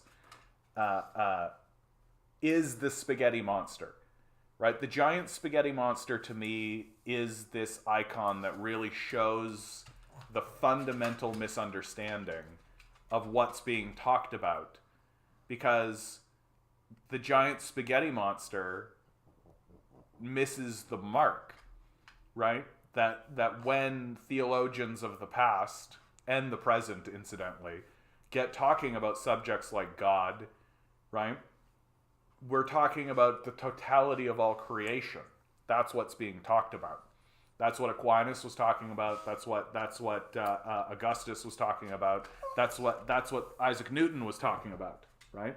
That all of these theologians, even theologians like Calvin, right, were talking about. When you said God, you were talking about the totality of all creation. You were talking about this force of creation itself that they believed was intelligent in and of itself, that it had its own intelligence and its own consciousness, that we were part of course, because we're part of creation, right? And ideas like, well, if I am conscious and I have a consciousness and an intelligence, then it stands to reason that the force that sustains me, the creative force that underpins this reality, also should have a type of consciousness or a type of intelligence, and that it's more likely that I am not capable of perceiving that my perception is so narrow and so diminished. It's more likely that that's the case than the other way around, that all of creation is not sentient or has no sentience or any of that. And so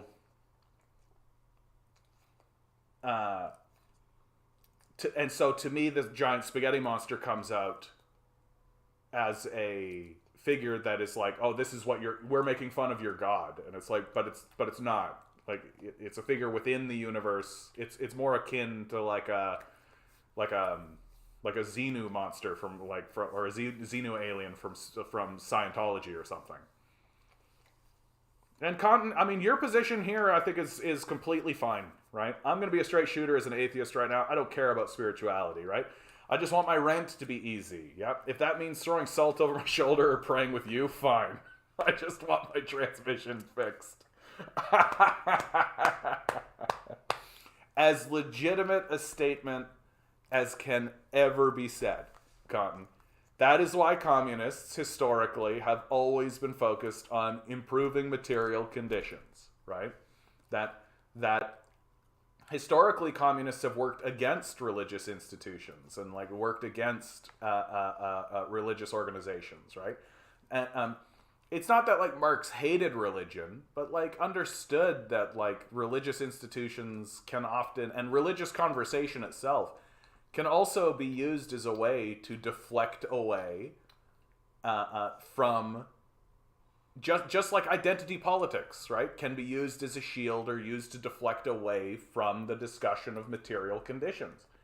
And so I think your point is absolutely like case in point. Like, who actually does care if we all come to a consensus about the nature of the energy or any of that kind of stuff, if our material conditions are in retrograde and are degrading? Like, it's like we're having our pockets picked, right? And we're being pilfered while we're all discussing, how many angels can stand on the head of a pin, right? And so it's an important thing to point out, I do think, like, that we can get caught up in this, and oddly it can become very divisive.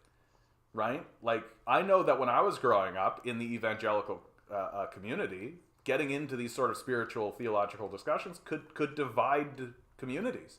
People could break apart over it. It was kind of a well-trodden trope that churches would break up on really, really, like, small disagreements over ridiculous things. Yeah, hard to practice spirituality when you have to work 50 hours to eat. Yeah, I think that's right. Well, and then on top of it, right, And then on top of it, we're dealing with the commodification of spirituality, right? That exists in the society as well. That there's this, that the death cult is more than happy to use spirituality and spiritual language in order to convince people to become complacent with and accept their lot in life, right? Tai Chi is a good one. Tai Chi is a good one. You see those like 200-year-old Asian men doing Tai Chi, and you're like, there's something to it. There's something to it. Okay, guys, I gotta pause the stream for one moment. I don't have a video or anything, so it's literally just gonna be the dog entertaining you. You know how it goes. You gotta use the bathroom. You gotta go when you gotta go, right?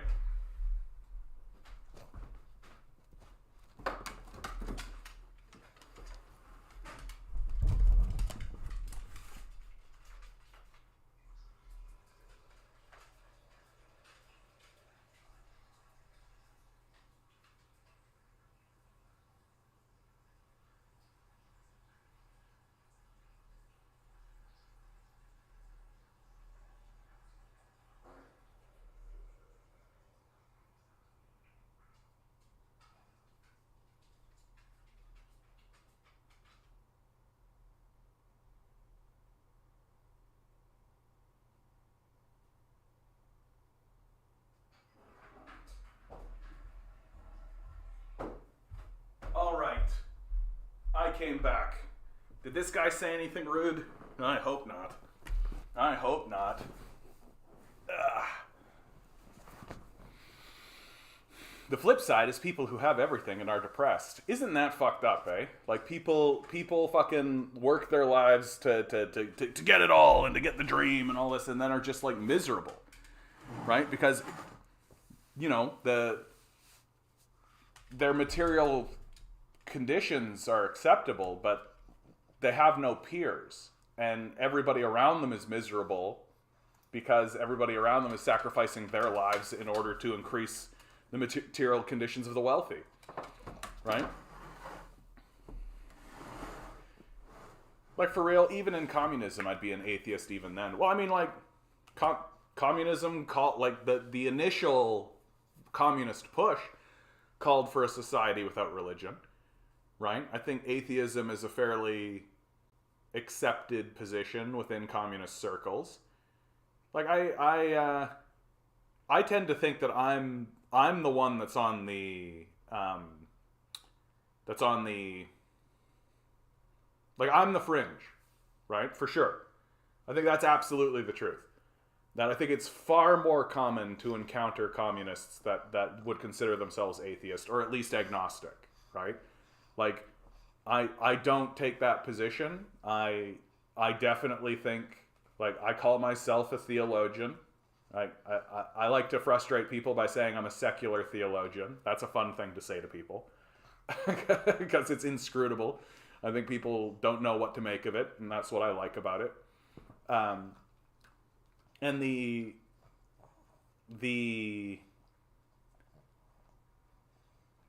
And I'll admit that a lot of it is because of my upbringing. A lot of it is because of where I came from. And I just think that usually the divide for me between what the atheists are saying and what I am saying really does come down to, do you think that the energy that is around us has a consciousness of its own? And if your position on that is fucking whatever, dude, like, I don't got time to deal with that shit, then it's like, yeah, of course. Like, of course you don't, right? So it's my feeling on the subject is usually that it's just something that is worth contemplation. That you don't actually have to plant a flag. Right? It's just an interesting and I think useful thing to contemplate on, should you have the time or the desire or the wherewithal to do so. And yeah, spirituality doesn't require belief. Spirituality is a shitty word, actually, yeah, because for most people it implies some belief in something outside of their immediate experience, yeah, or outside of the experience that is possible by humans, right? That I wouldn't really describe, like, a transcendental experience as like spiritual. It's just such it just shows that we have such a limited language, and it's difficult to communicate these ideas. Like, I don't think that there's a ghost that exists inside of me that can walk outside of me and walk about. You know what I mean? And that's sort of what's implied with the kind of spirituality idea. Ligandese says, my grandpa does Tai Chi. There's not a single strand of white hair on his head. Meanwhile, my dad is starting to gray. Yeah. No, Tai Chi, man, it works. It gives an awareness of the body. And you guys know me. I got this thing back here. The awareness of the body is a big, big, big deal to me. Oh no, Mr. Sobeys is mad. I know, right? So this is kind of the funny thing about these losers, right? Sobeys' boss says he's fed up with reckless and incendiary criticisms about grocery profits amid inflation. Like, look at these guys. Look at how they're acting. So they just jacked prices on us, right, to increase their profit margin. They're having the Bank of Canada and the Liberal Party cover for them, right? And people are turning around and treating them shittily. And what's their response? Quite frankly, I am tired of these armchair quarterbacks. Right? That's Empire CEO Michael Medland fire back at critics who suggest Canada's big grocers are exploiting their market power to profit from inflation, which is exactly what they're doing. Go away. The head of Canada's second largest grocery chain called suggestions the country's big grocers are exploiting their market power to profit from inflation reckless and incendiary, and characterized the critics who are making such assertions as lazy armchair quarterbacks who know little about the food business. I know that if your profit margins go up while you raise prices and then try to blame it on inflation, that makes you a fucking dirtbag.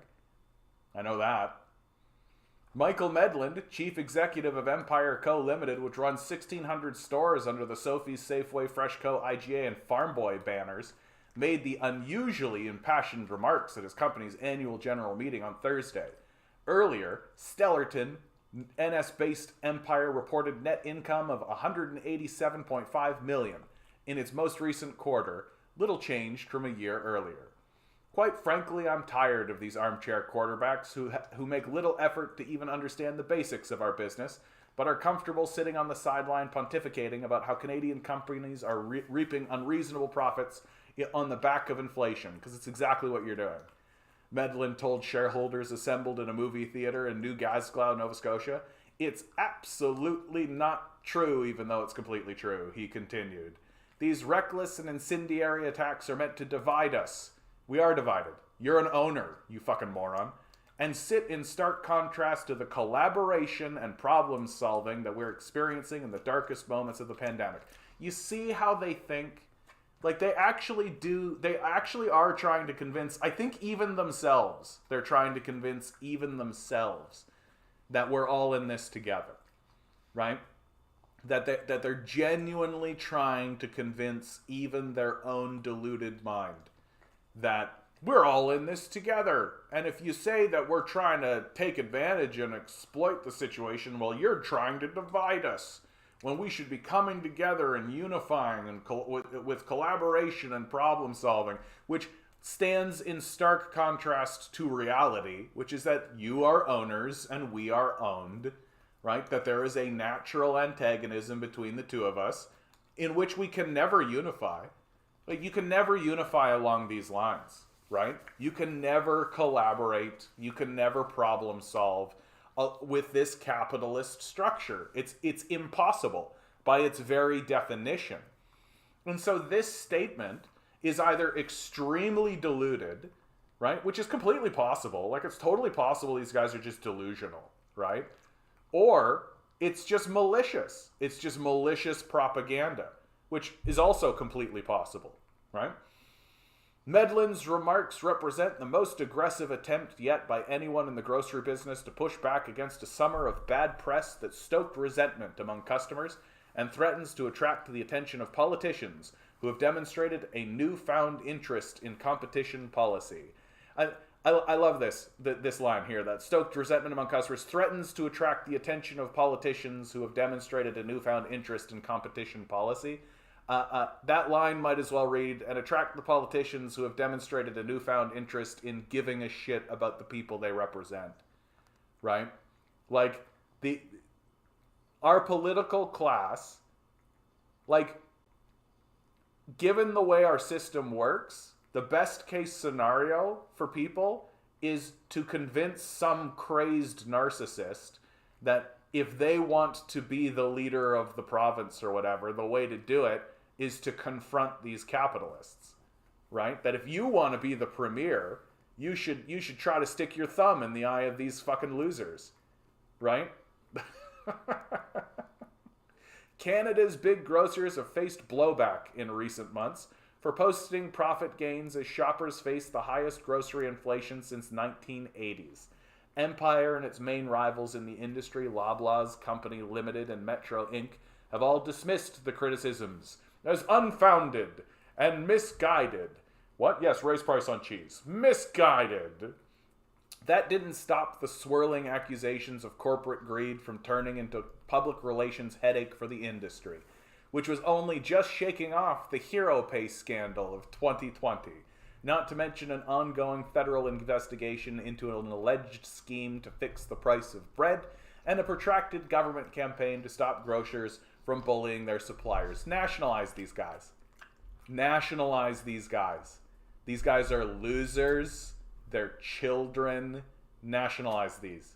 It is absolutely fucking obscene that our food distribution network is owned by these losers who literally are crying like petulant children because their grift is being exposed. That they're obviously raising prices and pinning it on quote-unquote inflation, right? They're obviously trying to say that, like, oh yeah, times are tough. Like, they're literally patting their eyes with dollar bills, going, like, yeah, pitchfork time. Like, these guys are hyper diluted losers at best. That's their best case scenario, right? That they're just detached, deluded losers who are so incapable of understanding what's going on that this is their petulant, childish response. It's brilliant to watch. It's just fucking brilliant to watch. I hope that we literally take these places over. I hope that happens in my lifetime, and that people like fucking this fucking idiot here just fucking get chased right out of the industry. Get the fuck out of here. Oy. David McDonald, an economist at the Canadian Centre for Policy Alternatives, has written that excess corporate profits and fatter margins in the food business were driving up inflation. Yeah, because that's right. A Toronto Star investigation published in July came to a similar conclusion.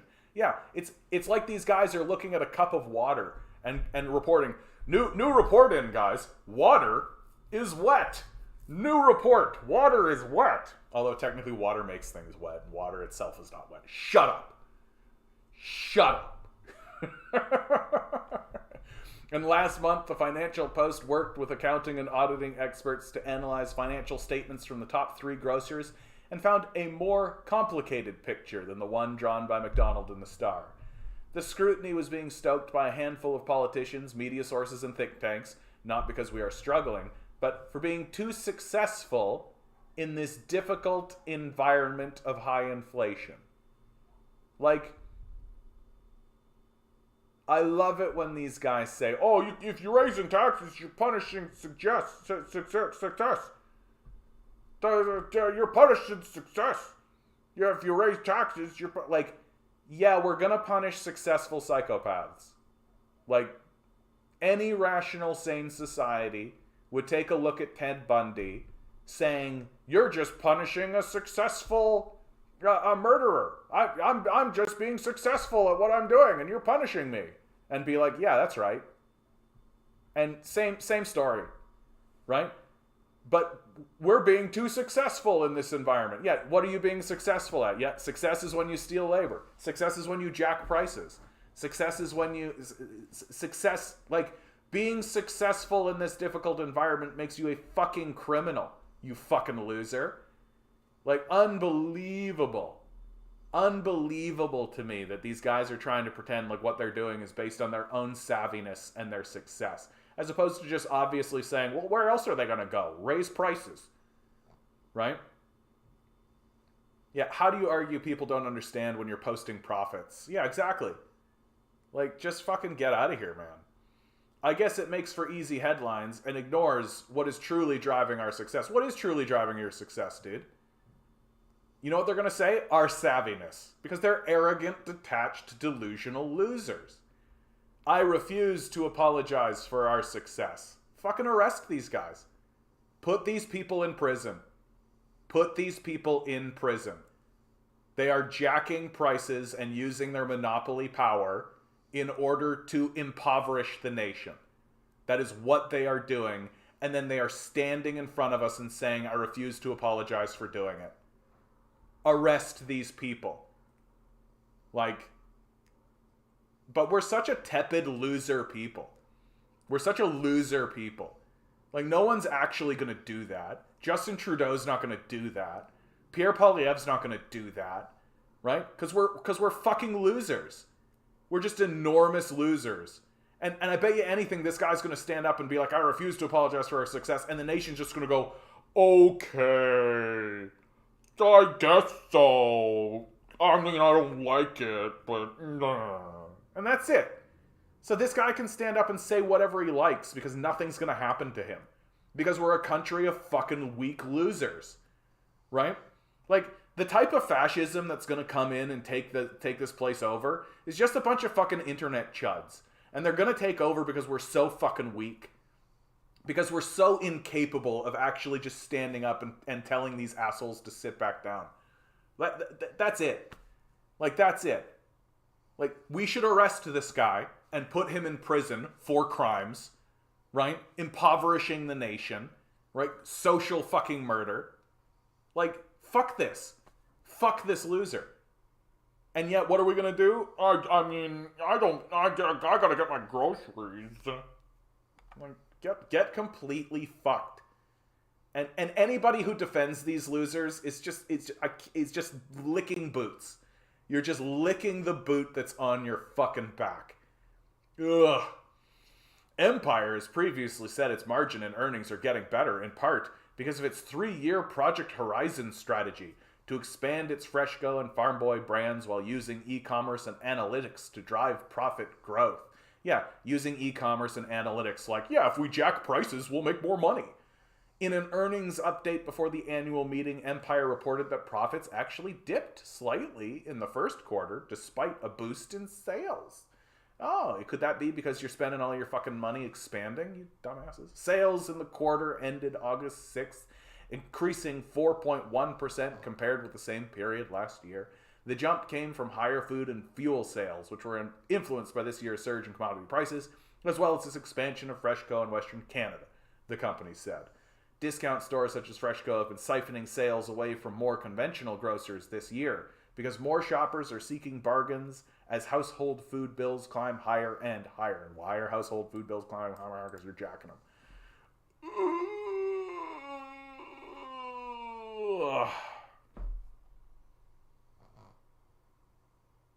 I fucking hate this, man. I fucking hate this. We're literally living in a timeline where criminals do crimes in front of our eyes and then say, I refuse to apologize for committing crimes. Like, this is why what happened in the 2008 financial collapse was the worst, right? That instead of incarcerating all of these bankers, instead of rounding them up and putting them in jail for their overt and obvious crazed crimes, right? And saying, yeah, you should probably go to jail for committing an economic fraud that collapsed the economy. Yeah, you probably should face some kind of consequences for that. Instead of that, we handed them billions of dollars of bailout money, which they promptly took and put in their own pockets, right? And then they walked away laughing. Like, this is a criminal society. We're run by criminals who are obviously in cahoots with one another, and now they're just laughing at your face about it. Right? Commit crimes remorselessly. Exactly. Don't apologize. Don't even make excuses. Just like, I'm surprised that this guy even tries to create any alternative. Like, I'm surprised he didn't just come out and be like, yeah, we're raising prices. What are you going to do? Get fucked. Like, I'm surprised that's not what he did. Right? Like, it's good to know that we haven't advanced to that stage yet.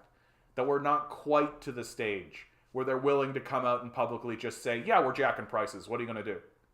That at least they're trying to create this sort of like veneer of giving a fuck. Right? That at least they're trying to pretend as though, yeah, we're all in this together, and yeah, we're not, it's our success as business people, you know? We're not just jacking prices and making money off of it. Like, at least they feel they need to create some kind of bullshit kind of thing. So it means they've got a little bit of fear. There's like a little bit, okay, we can't cross that line, right? But they will. Like, they will. Like, eventually this guy is going to stand up and be like, yeah, we jacked prices. What are you going to do about it? And that's going to be the whole statement. That's going to be the whole statement. They're just going to stand up. So what would you say is your success as a grocer? Oh, yeah, we just jacked prices by 30%. And people have to shop with us because we chased away all the competitors. So what are you going to do? And that's it. That's what they're going to do. Grow up is now a common retort they use when you call things like this out. Yeah, because they're babies. They've run out of things to say, right? And this grow up thing has a real I know you are, but what am I kind of vibe about it. Because that's what we've been saying to them, right? That these people need to grow up, that they're acting like babies, and they're basically just saying, "No, you're the one that needs to grow up." That's it. Like, they don't have defenses anymore. They're trying to defend themselves and failing badly. Like, this is a terrible failure. This is a terrible failure. Like, commentators like me, people like me, are going to stand up like I just did and say this man should be arrested as a criminal. He's jacking prices on us and then lying to our faces about it and then haughtily proclaiming that they won't apologize for their theft. That's exactly what I'm saying, and that's exactly what anybody should say. Anybody with a brain in their head at all should say this. Because that's what they're doing. And they've run out of defenses. They've got nothing left. So all they can say is, grow up. No, like, we are grown up, you dumb fuck. Like, you're the baby. What are you fucking talking about? So we should arrest this person. What's his name? Yeah, Michael Medlin. You should go to jail. We should arrest you. This is, what is this but like price fixing? Remember the price fixing scandal? We're all just like losing our minds because they like did a price fixing scandal on bread. What do you think this is? Like, what do you fucking think this is? We should be arresting this guy. Unbelievable to me. Unbelievable to me. These are the type of people who unironically believe Western companies became rich because their ancestors worked really hard and not because of plundering or slavery, right? Yeah, that's my favorite. When capitalists are like, capitalism created all this wealth. And it's like, but no, they didn't. They enslaved a population, committed an entire genocide against another population, right? And are still committing neo-colonialism all across the world and plundering wealth from other places. Like, it's literally like committing a train robbery and then saying, yeah, the best way to distribute wealth is by committing train robberies. like it's psychopathic. Like, our society and our culture is a psychopath culture. And this is the result. You end up with people like this in charge, who are at best deluded children telling other people to grow up. Ugh. Not content to destroy affordable housing, investors are now buying trailer parks and jacking rents. The financialization of human necessities like shelter is pure evil. There will come a point in history when most of humanity will agree with a mathematical and moral fact that is currently unthinkable to today's sheeple. Oh yeah, I love it. Using the word sheeple. But it's already blindingly obvious to some of us that investors are extractive predators who weaponize capital to passively extract wealth from the contributor class. I like that, the contributor class. That's nice. Nowhere is this more apparent than in the monopolization of housing for usury, aka landlording. For-profit landlording, as we and Adam Smith have discussed, is a parasitical, non-contributing activity that monopolizes property in order to loan it to someone and receive it back with interest. Interest, usury slash rent, is horrible for civil society for a whole host of reasons. Morally speaking, it is theft of the contributor class by the parasite class. It is mathematically unsustainable. It's anti-meritocratic. It's anti-contribution and anti-production. It has created a massive housing debt bubble that is so big that humanity has forgotten that owning a house should cost no more than 2 to 3 times the annual median salary of a single worker. But investors don't care about how their hateful actions impact others. Their literal fiduciary reason for existing is to produce private profits at the public's expense. Case in point, in the first quarter of 2022, parasite landlording investors devoured a record 28% of U.S. single-family home sales in order to rent-trap tenants for corporate profit. This is pure evil, and they're just getting started. Now that landlords have bid up middle-class house prices so high, they are turning on a lower class of contributors who cannot even afford homes with permanent foundations. In the ownership class's continued war on the poor and working class, the next field of conquest is trailer parks. Predators in a dangerous time. Harmony communities. The name sounds nice, but it's a complete lie. A trailer park was for sale and the residents were trying to organize a co-op, but these horrible Harmony people outbid them. Then Harmony raised rents by 50%, defending the increase by saying, "We believe in charging a fair market rent." Then, just 1 month after buying the park, Harmony offered to sell it to the residents for way more than they paid for it.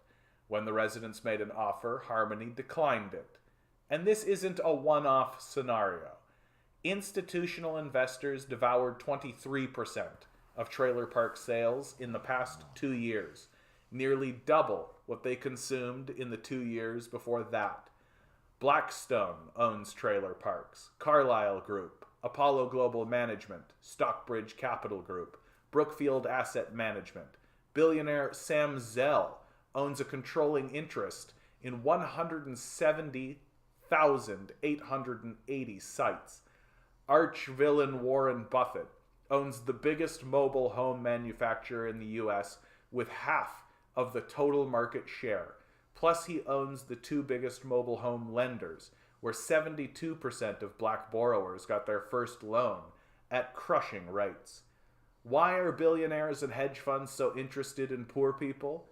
Because desperate people are the easiest to milk for cash. Take Mobile Home University, an obnoxious and revolting course for wannabe trailer park owners. Quote, "The fact that tenants can't afford the $5,000 it costs to move a mobile home keeps revenues stable and makes it easy to raise rents without losing any occupancy. In other words, take advantage of the poor because they are trapped." How bad can rent trapping get? Some people take rent trapping to extreme lengths, like trailer park owner Lori Lee, who specializes in renting to, wait for it, sex offenders. Quote, "Last year I bought a park down the street, got rid of all the families, and brought in convicted felons. And then I bought the property across the way. Once you're into it and you're making money, it's easy to say, one more, one more." When asked how often tenants leave her parks, she answered, "When they die. They stay forever. They have no place to go." As Esther Sullivan, author of Manufactured Insecurity, says, The vulnerability of these residents is part of the business model. This is a captive class of tenants, and the opportunity for exploitation is huge. 20 million poor Americans live in trailer parks. The immorality of rent seeking. How genuinely evil do you have to be to buy up trailer parks, drive up rents, squeeze the poor for all they're worth, and leave them homeless when they can't afford to pay? And how hatefully callous do you have to be to invest in any 401k, RRSP, mutual fund, index fund, REIT, or ETFs that own shares in these anti-human companies? And that's the hard truth of the situation.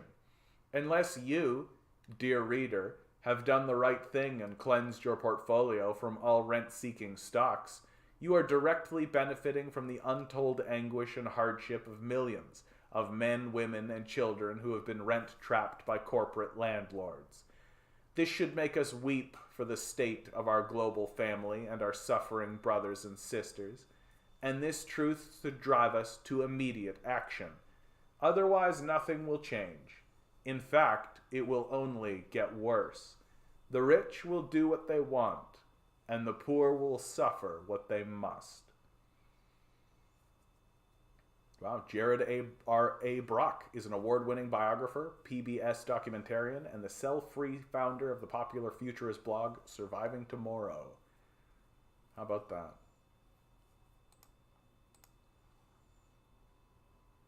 Meanwhile, just when you think it can't get any crazier, Washington raises Taiwan's stakes. The U.S. Senate proposal would give Taipei $4.5 billion in weapons and back membership in international bodies. A bill that would commit $4.5 billion in U.S. weapons for the defense of Taiwan and promote Taipei's membership in international organizations, among other things, cleared the Senate Foreign Relations Committee on Wednesday in a 17-5 vote. The Taiwan Policy Act comes after weeks of escalating tensions between Washington and Beijing that started with House Speaker Nancy Pelosi's visit to Taiwan. The bill aims to reinforce U.S. policy towards Taiwan in order to maintain stable cross-strait deterrence. Senator Bob Menendez, the New Jersey Democrat who chairs the committee, said, accusing China of a campaign to undermine the status quo. The most comprehensive revamp of U.S. Taiwan policy in more than 4 decades, as Politico described it, would authorize $4.5 billion in direct military assistance to Taipei and bolster Taiwan's sovereignty by encouraging its membership in international organizations. Menendez and its co-sponsor, South Carolina's Lindsey Graham, insisted this does not go against the official U.S. policy of one China. Menendez rejected the arguments that the bill would stoke tensions with Beijing, saying that it is instead carefully and strategically lowering the existential threats facing Taiwan by raising the cost of taking the island by force, so that it becomes too high a risk and unachievable. What kind of cognitive dissonance do you have to say that it's not going to stoke tensions? No, I reject that it's going to stoke tensions. It's just going to make it impossible for the Chinese to do anything about us meddling in Taiwan. That's not going to stoke any tensions. The bill gives Chinese President Xi Jinping reasons to think twice about invading Taiwan. Jim Risch of Idaho, the leading Republican on the committee, said. Oregon Democrat Jeff Merkel said that if the U.S. doesn't crank up support for Taiwan, there will be a military offensive by China against the island. How does this do anything but provoke China to do just that? Are you kidding me? If you try to float a boat over to Taiwan that has $4.5 billion worth of weapons, China's not just going to sit there and watch you do it. Like, you're provoking war. That's what you're doing. Obviously. You've got to be fucking stupid if you think anything else. Like, this is obviously a provocation to war. Like, what would we do if China started floating $4.5 billion over to Hawaii? What would we do? China goes over to Hawaii. They send a delegation over to Hawaii. They start talking to Hawaiians, right? Then they float $4.5 billion worth of weapons over to Hawaii. What do you think we would do? Like, come on. This is baby brain shit. Like, this is baby brain shit. You got to be like low IQ, like 0 IQ, baby brain to think that this is real. That this has any justification whatsoever. Kentucky Republican Rand Paul voted against the bill, saying it was not a time to radically change long-standing policy without appreciation for potential consequences. Odd to say, but I agree with Rand Paul. Hawaii Democrat Brian Schatz also voted no, saying the talk of symbols of sovereignty may irritate the Chinese without the U.S. getting anything out of it. Utah Republican Mitt Romney called the bill highly provocative and bellicose, but voted for it anyway. According to Politico, it remains unclear whether Congress will pass the bill before the end of the year, or even if President Joe Biden would sign it. Beijing is firmly opposed to the Taiwan Policy Act, Chinese Foreign Ministry spokeswoman Mao Ning told reporters earlier on Wednesday.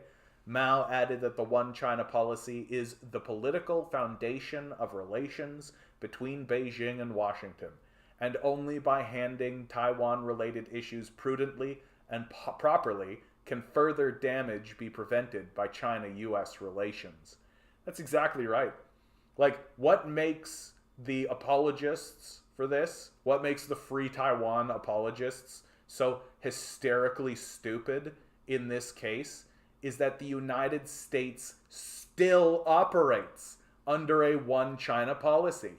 It still operates under the understanding that Taiwan is part of China, as it has done since fucking Nixon.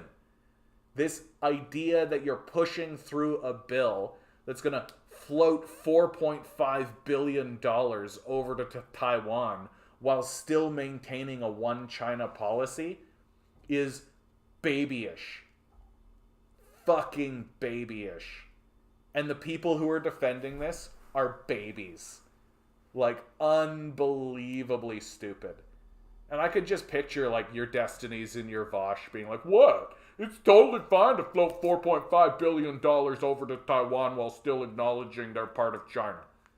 Like, yikes. Yikes. Yeah, China's the one undermining the status quo, not the U.S. Yeah, because the status quo is the One China policy. Like, that's what's so crazy. Right? The status quo is the One China policy. And so who's undermining the policy if the policy is the One China policy that even the United States acknowledges and follows? Like, it's crazy to me. Yeah, don't you think if China wanted to invade, they would have already done it? Right? Like, China doesn't want to destroy Taiwan. Like, they don't want to do that.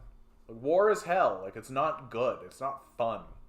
Right? Only the United States thinks it's fun. And only the citizens of the United States thinks it's fun because they don't need to face the consequences of it. Right?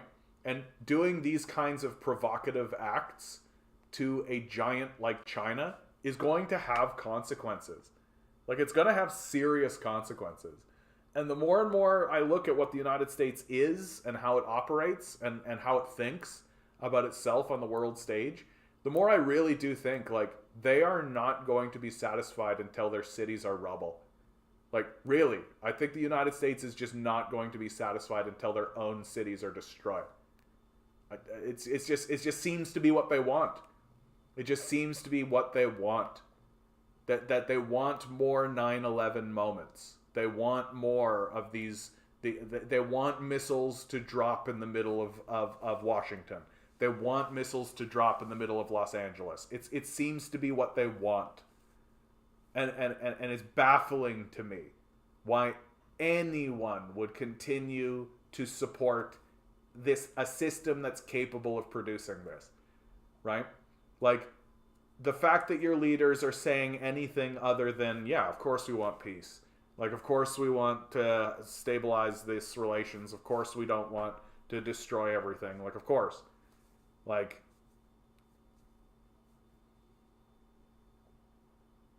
why would you vote? Why would you support anything else? But the Americans are so fucking arrogant and so detached from reality, just like this dumb fuck, right? That they think they can say and do what they want, and there's just no consequences for it. Like, and we're just supposed to accept it.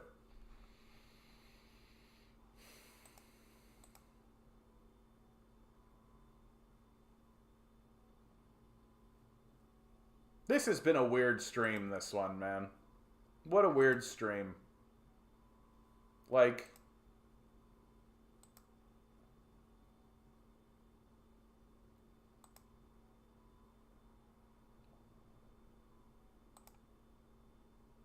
it all just seems so fucking crazy, eh? Like, and the craziness about it is just like, we just could just not do it. You know? We literally could just, like, not do it. Like, why are we antagonizing China? Why are we provoking them this way? What are we hoping to actually gain? Why are we actually struggling to make enemies and to have enemies and to make enemies of like nuclear superpowers? Like, and what's crazy to me is that we live in a culture now where if you stand up and say, hey, we should be friends. Like, we should be friends with the Chinese. We should be friends with the Russians. We should be friends with these powers and seek to move forward with diplomacy and negotiation, right? Seek to find win-win agreements where we can all benefit positively. Well, then you're called a fucking simp. Yeah, I think it's so we don't all turn on the elites. I mean, that's a pretty classic thing, isn't it? Like, if you've got a rebellious underclass, funneling them into a war effort is pretty common, right? Like, we've seen that actually throughout history. That if you've got this kind of disgruntled underclass, you conscript them and send them to war. You can see that as early as the Vietnam War. That in my view, a big reason why the Vietnam War happens is because you have this relatively educated underclass that is sort of coming from a labor movement that has been fairly effective, and you want to destroy them. And so a good way to destroy them is to send them into a war effort, right? Especially one as pointless as the Vietnam War, right? And you just destroy a generation of people because you've got nothing else to do with them. That they're actually just going to stand up against you for the most part. And I feel like so many things that are happening in our society and on the world stage now follow this line of reasoning. That they can't conscript us anymore, right? So they're just going to exhaust us. They're going to turn our own existence into a form of warfare, right? That they can't conscript us into a war, right? Nobody will tolerate that. So what they'll do is they'll turn the corporate culture into war, right? And they'll make everybody need to fight militantly for their base survival. That seems to be what's going on. And like, for whatever reason, we're still tolerating it. For whatever reason, we're not just like rebelling completely against this obvious overt grift that is being perpetuated against us by a class of people who seriously do not care about us. Who genuinely do not care about us. Like, imagine, like, I gotta go back to this guy, this fucking Michael Medlin, this absolute fucking psycho, who in a world where 60% of Canadians are saying they can't get their bills, he's saying we won't apologize for making money and being successful during this period of time.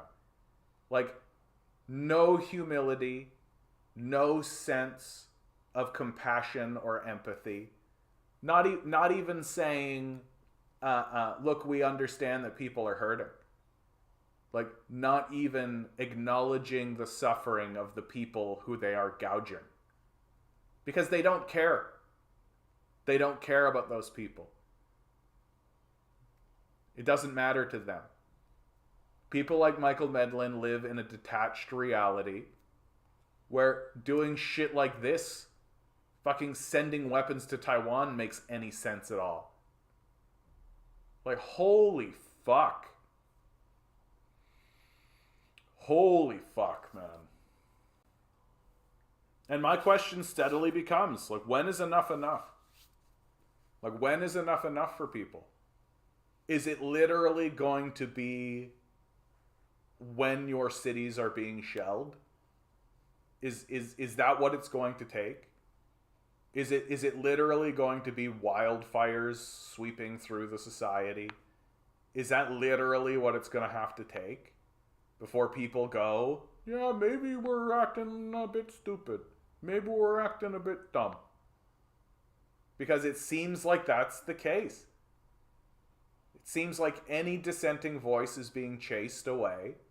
It seems like if you don't actually just pound on the drum of war and self-destruction, it seems like if you stand up and say, yeah, maybe not with the fucking endless, godless wars, then you're just simply not permitted to speak. You're not actually permitted, you're not platformed, you're not allowed to say anything, right? You're not on the discussion panel, right? The question isn't, why are we acting like fucking demons? The question is exclusively, well, what's the best strategy to undermine China? That's the only way you get a seat at the table. That if you say we shouldn't undermine China, we should operate with win-win diplomacy in order to benefit each other and act as peers with one another, then you're not allowed a seat at the table. That the only way you get a seat at the table is by saying, so we've got to bomb China somehow. How do we undermine China? It's an extremely dangerous period of time we're in, where our ruling class has detached itself from the lived reality of the citizenry, where the profiteers, the price fixers, the criminals, like Michael Medlin, are just wagging their dicks in front of our faces and saying, I'm not going to apologize for price gouging you. Like, this is where we're at. We're in this period of time. Like you got to go back to like the fall of ancient Rome.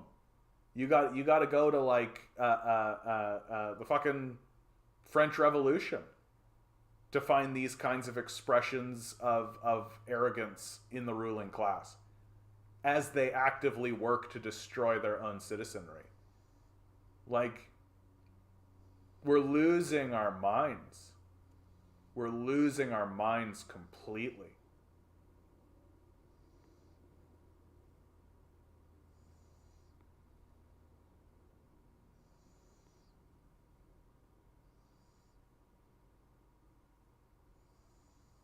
And so I think the thing for all of us to do during this period of time is to focus on your immediate self and focus on your immediate surroundings.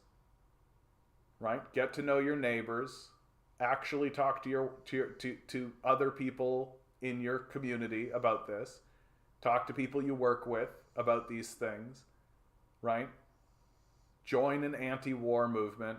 Join non-affiliated third-party organizations. Right? Put your energy into explicitly saying we aren't going to tolerate this shit. Right? Build local power. Build local power. Find the people around you who are sympathetic. Right?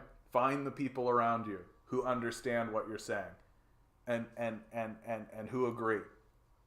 Find the people who you can come with and work with and move with.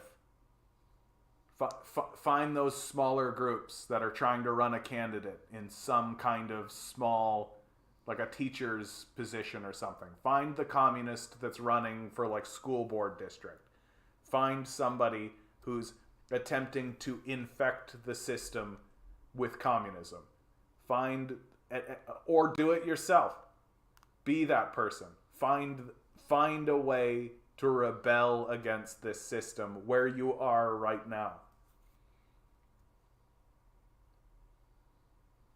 Because the entire, like the federal system, the provincial systems, the state systems have become so corrupted that they're literally provoking war with the other superpower on the planet for no reason whatsoever.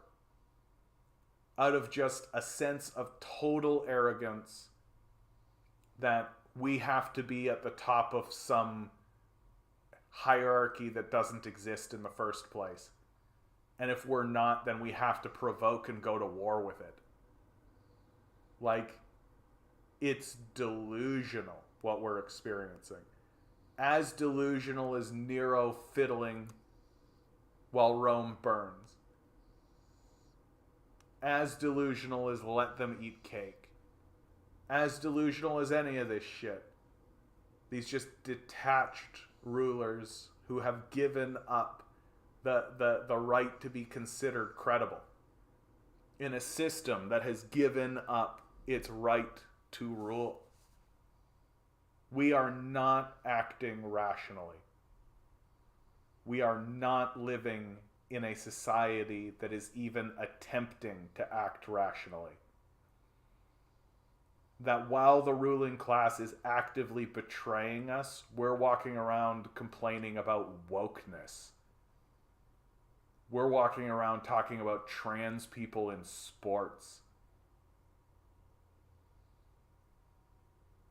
While our own governments literally provoke nuclear war with nuclear powers. The only way we're going to grow up as a people, the only way our society is going to grow up is if we make it grow up. Is if we spread consciousness throughout the society, and the only way to do that is to build local power. That's what has to be done. And I'm as guilty as this as anybody. The failure to build local power, because it's not easy. It means actually talking to people. It means actually finding the people around you, in your immediate vicinity, not on a screen, not halfway around the world, not in the state over, or the province over, or the city over, but the people who live in your building, the people who live in your block, the people who come into your job. And if we don't do that, we know what the outcome is going to be. We know. They did it with Ukraine. They'll do it with Taiwan.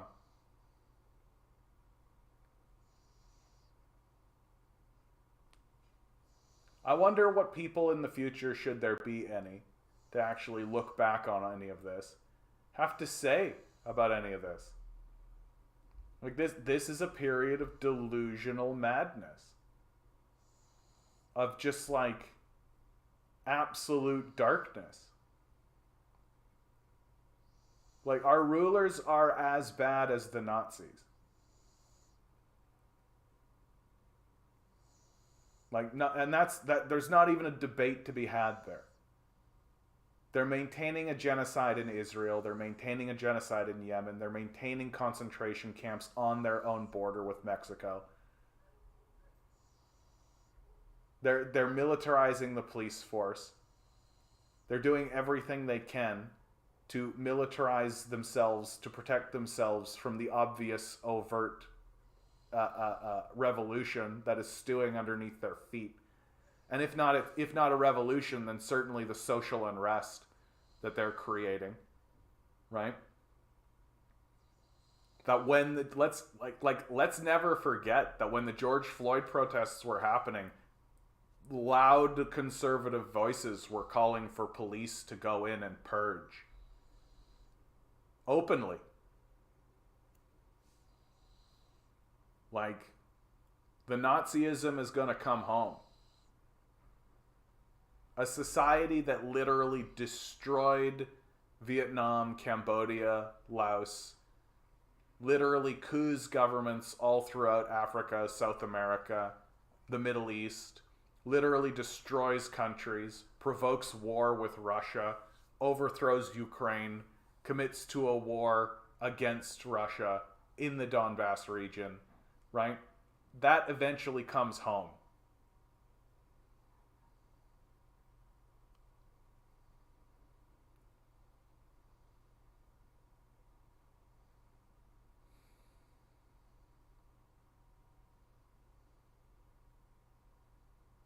And it can be overwhelming.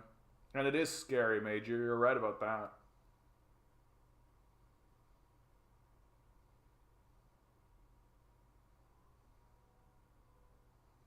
And I'm so glad that you're all here. I'm so glad that you're all here so that we can all experience this together, so that we can all look at what is happening, and we can see each other through the darkness,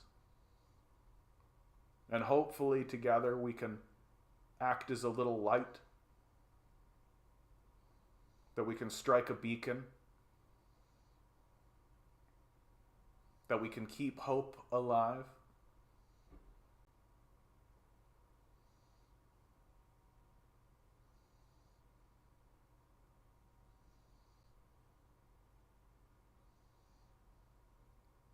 It pays to remember. It pays to remember that it doesn't take an awful lot of light to chase darkness away.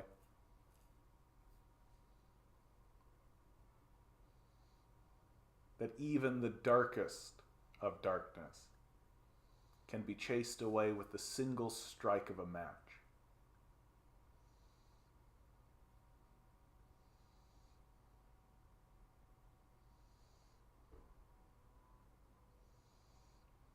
And that's what each and every one of you is. You're a little match, burning brightly in the darkness.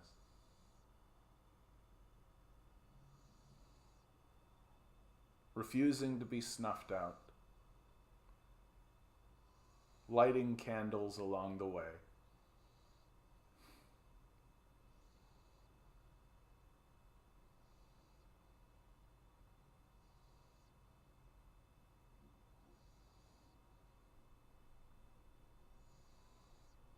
I think that would be my biggest success, wouldn't it?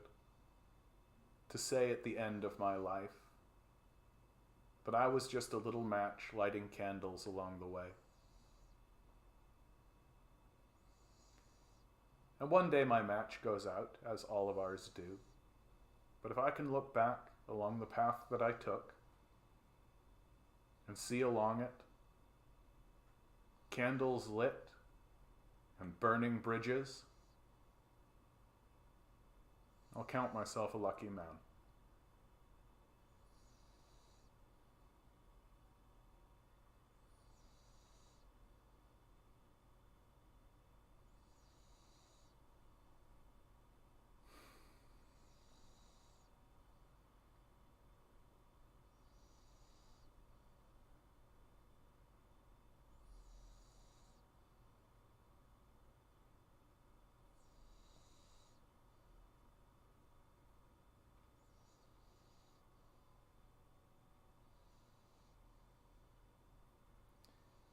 It's a touch early, but I do think it's a good place to leave it.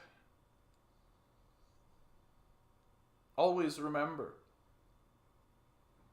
each and every one of you is a quantum being walking around in quantum energy. The billionaires are spending hundreds of billions of dollars in the hopes you'll never realize it. You'll just stay the good little commodity they need you to be. Rebel.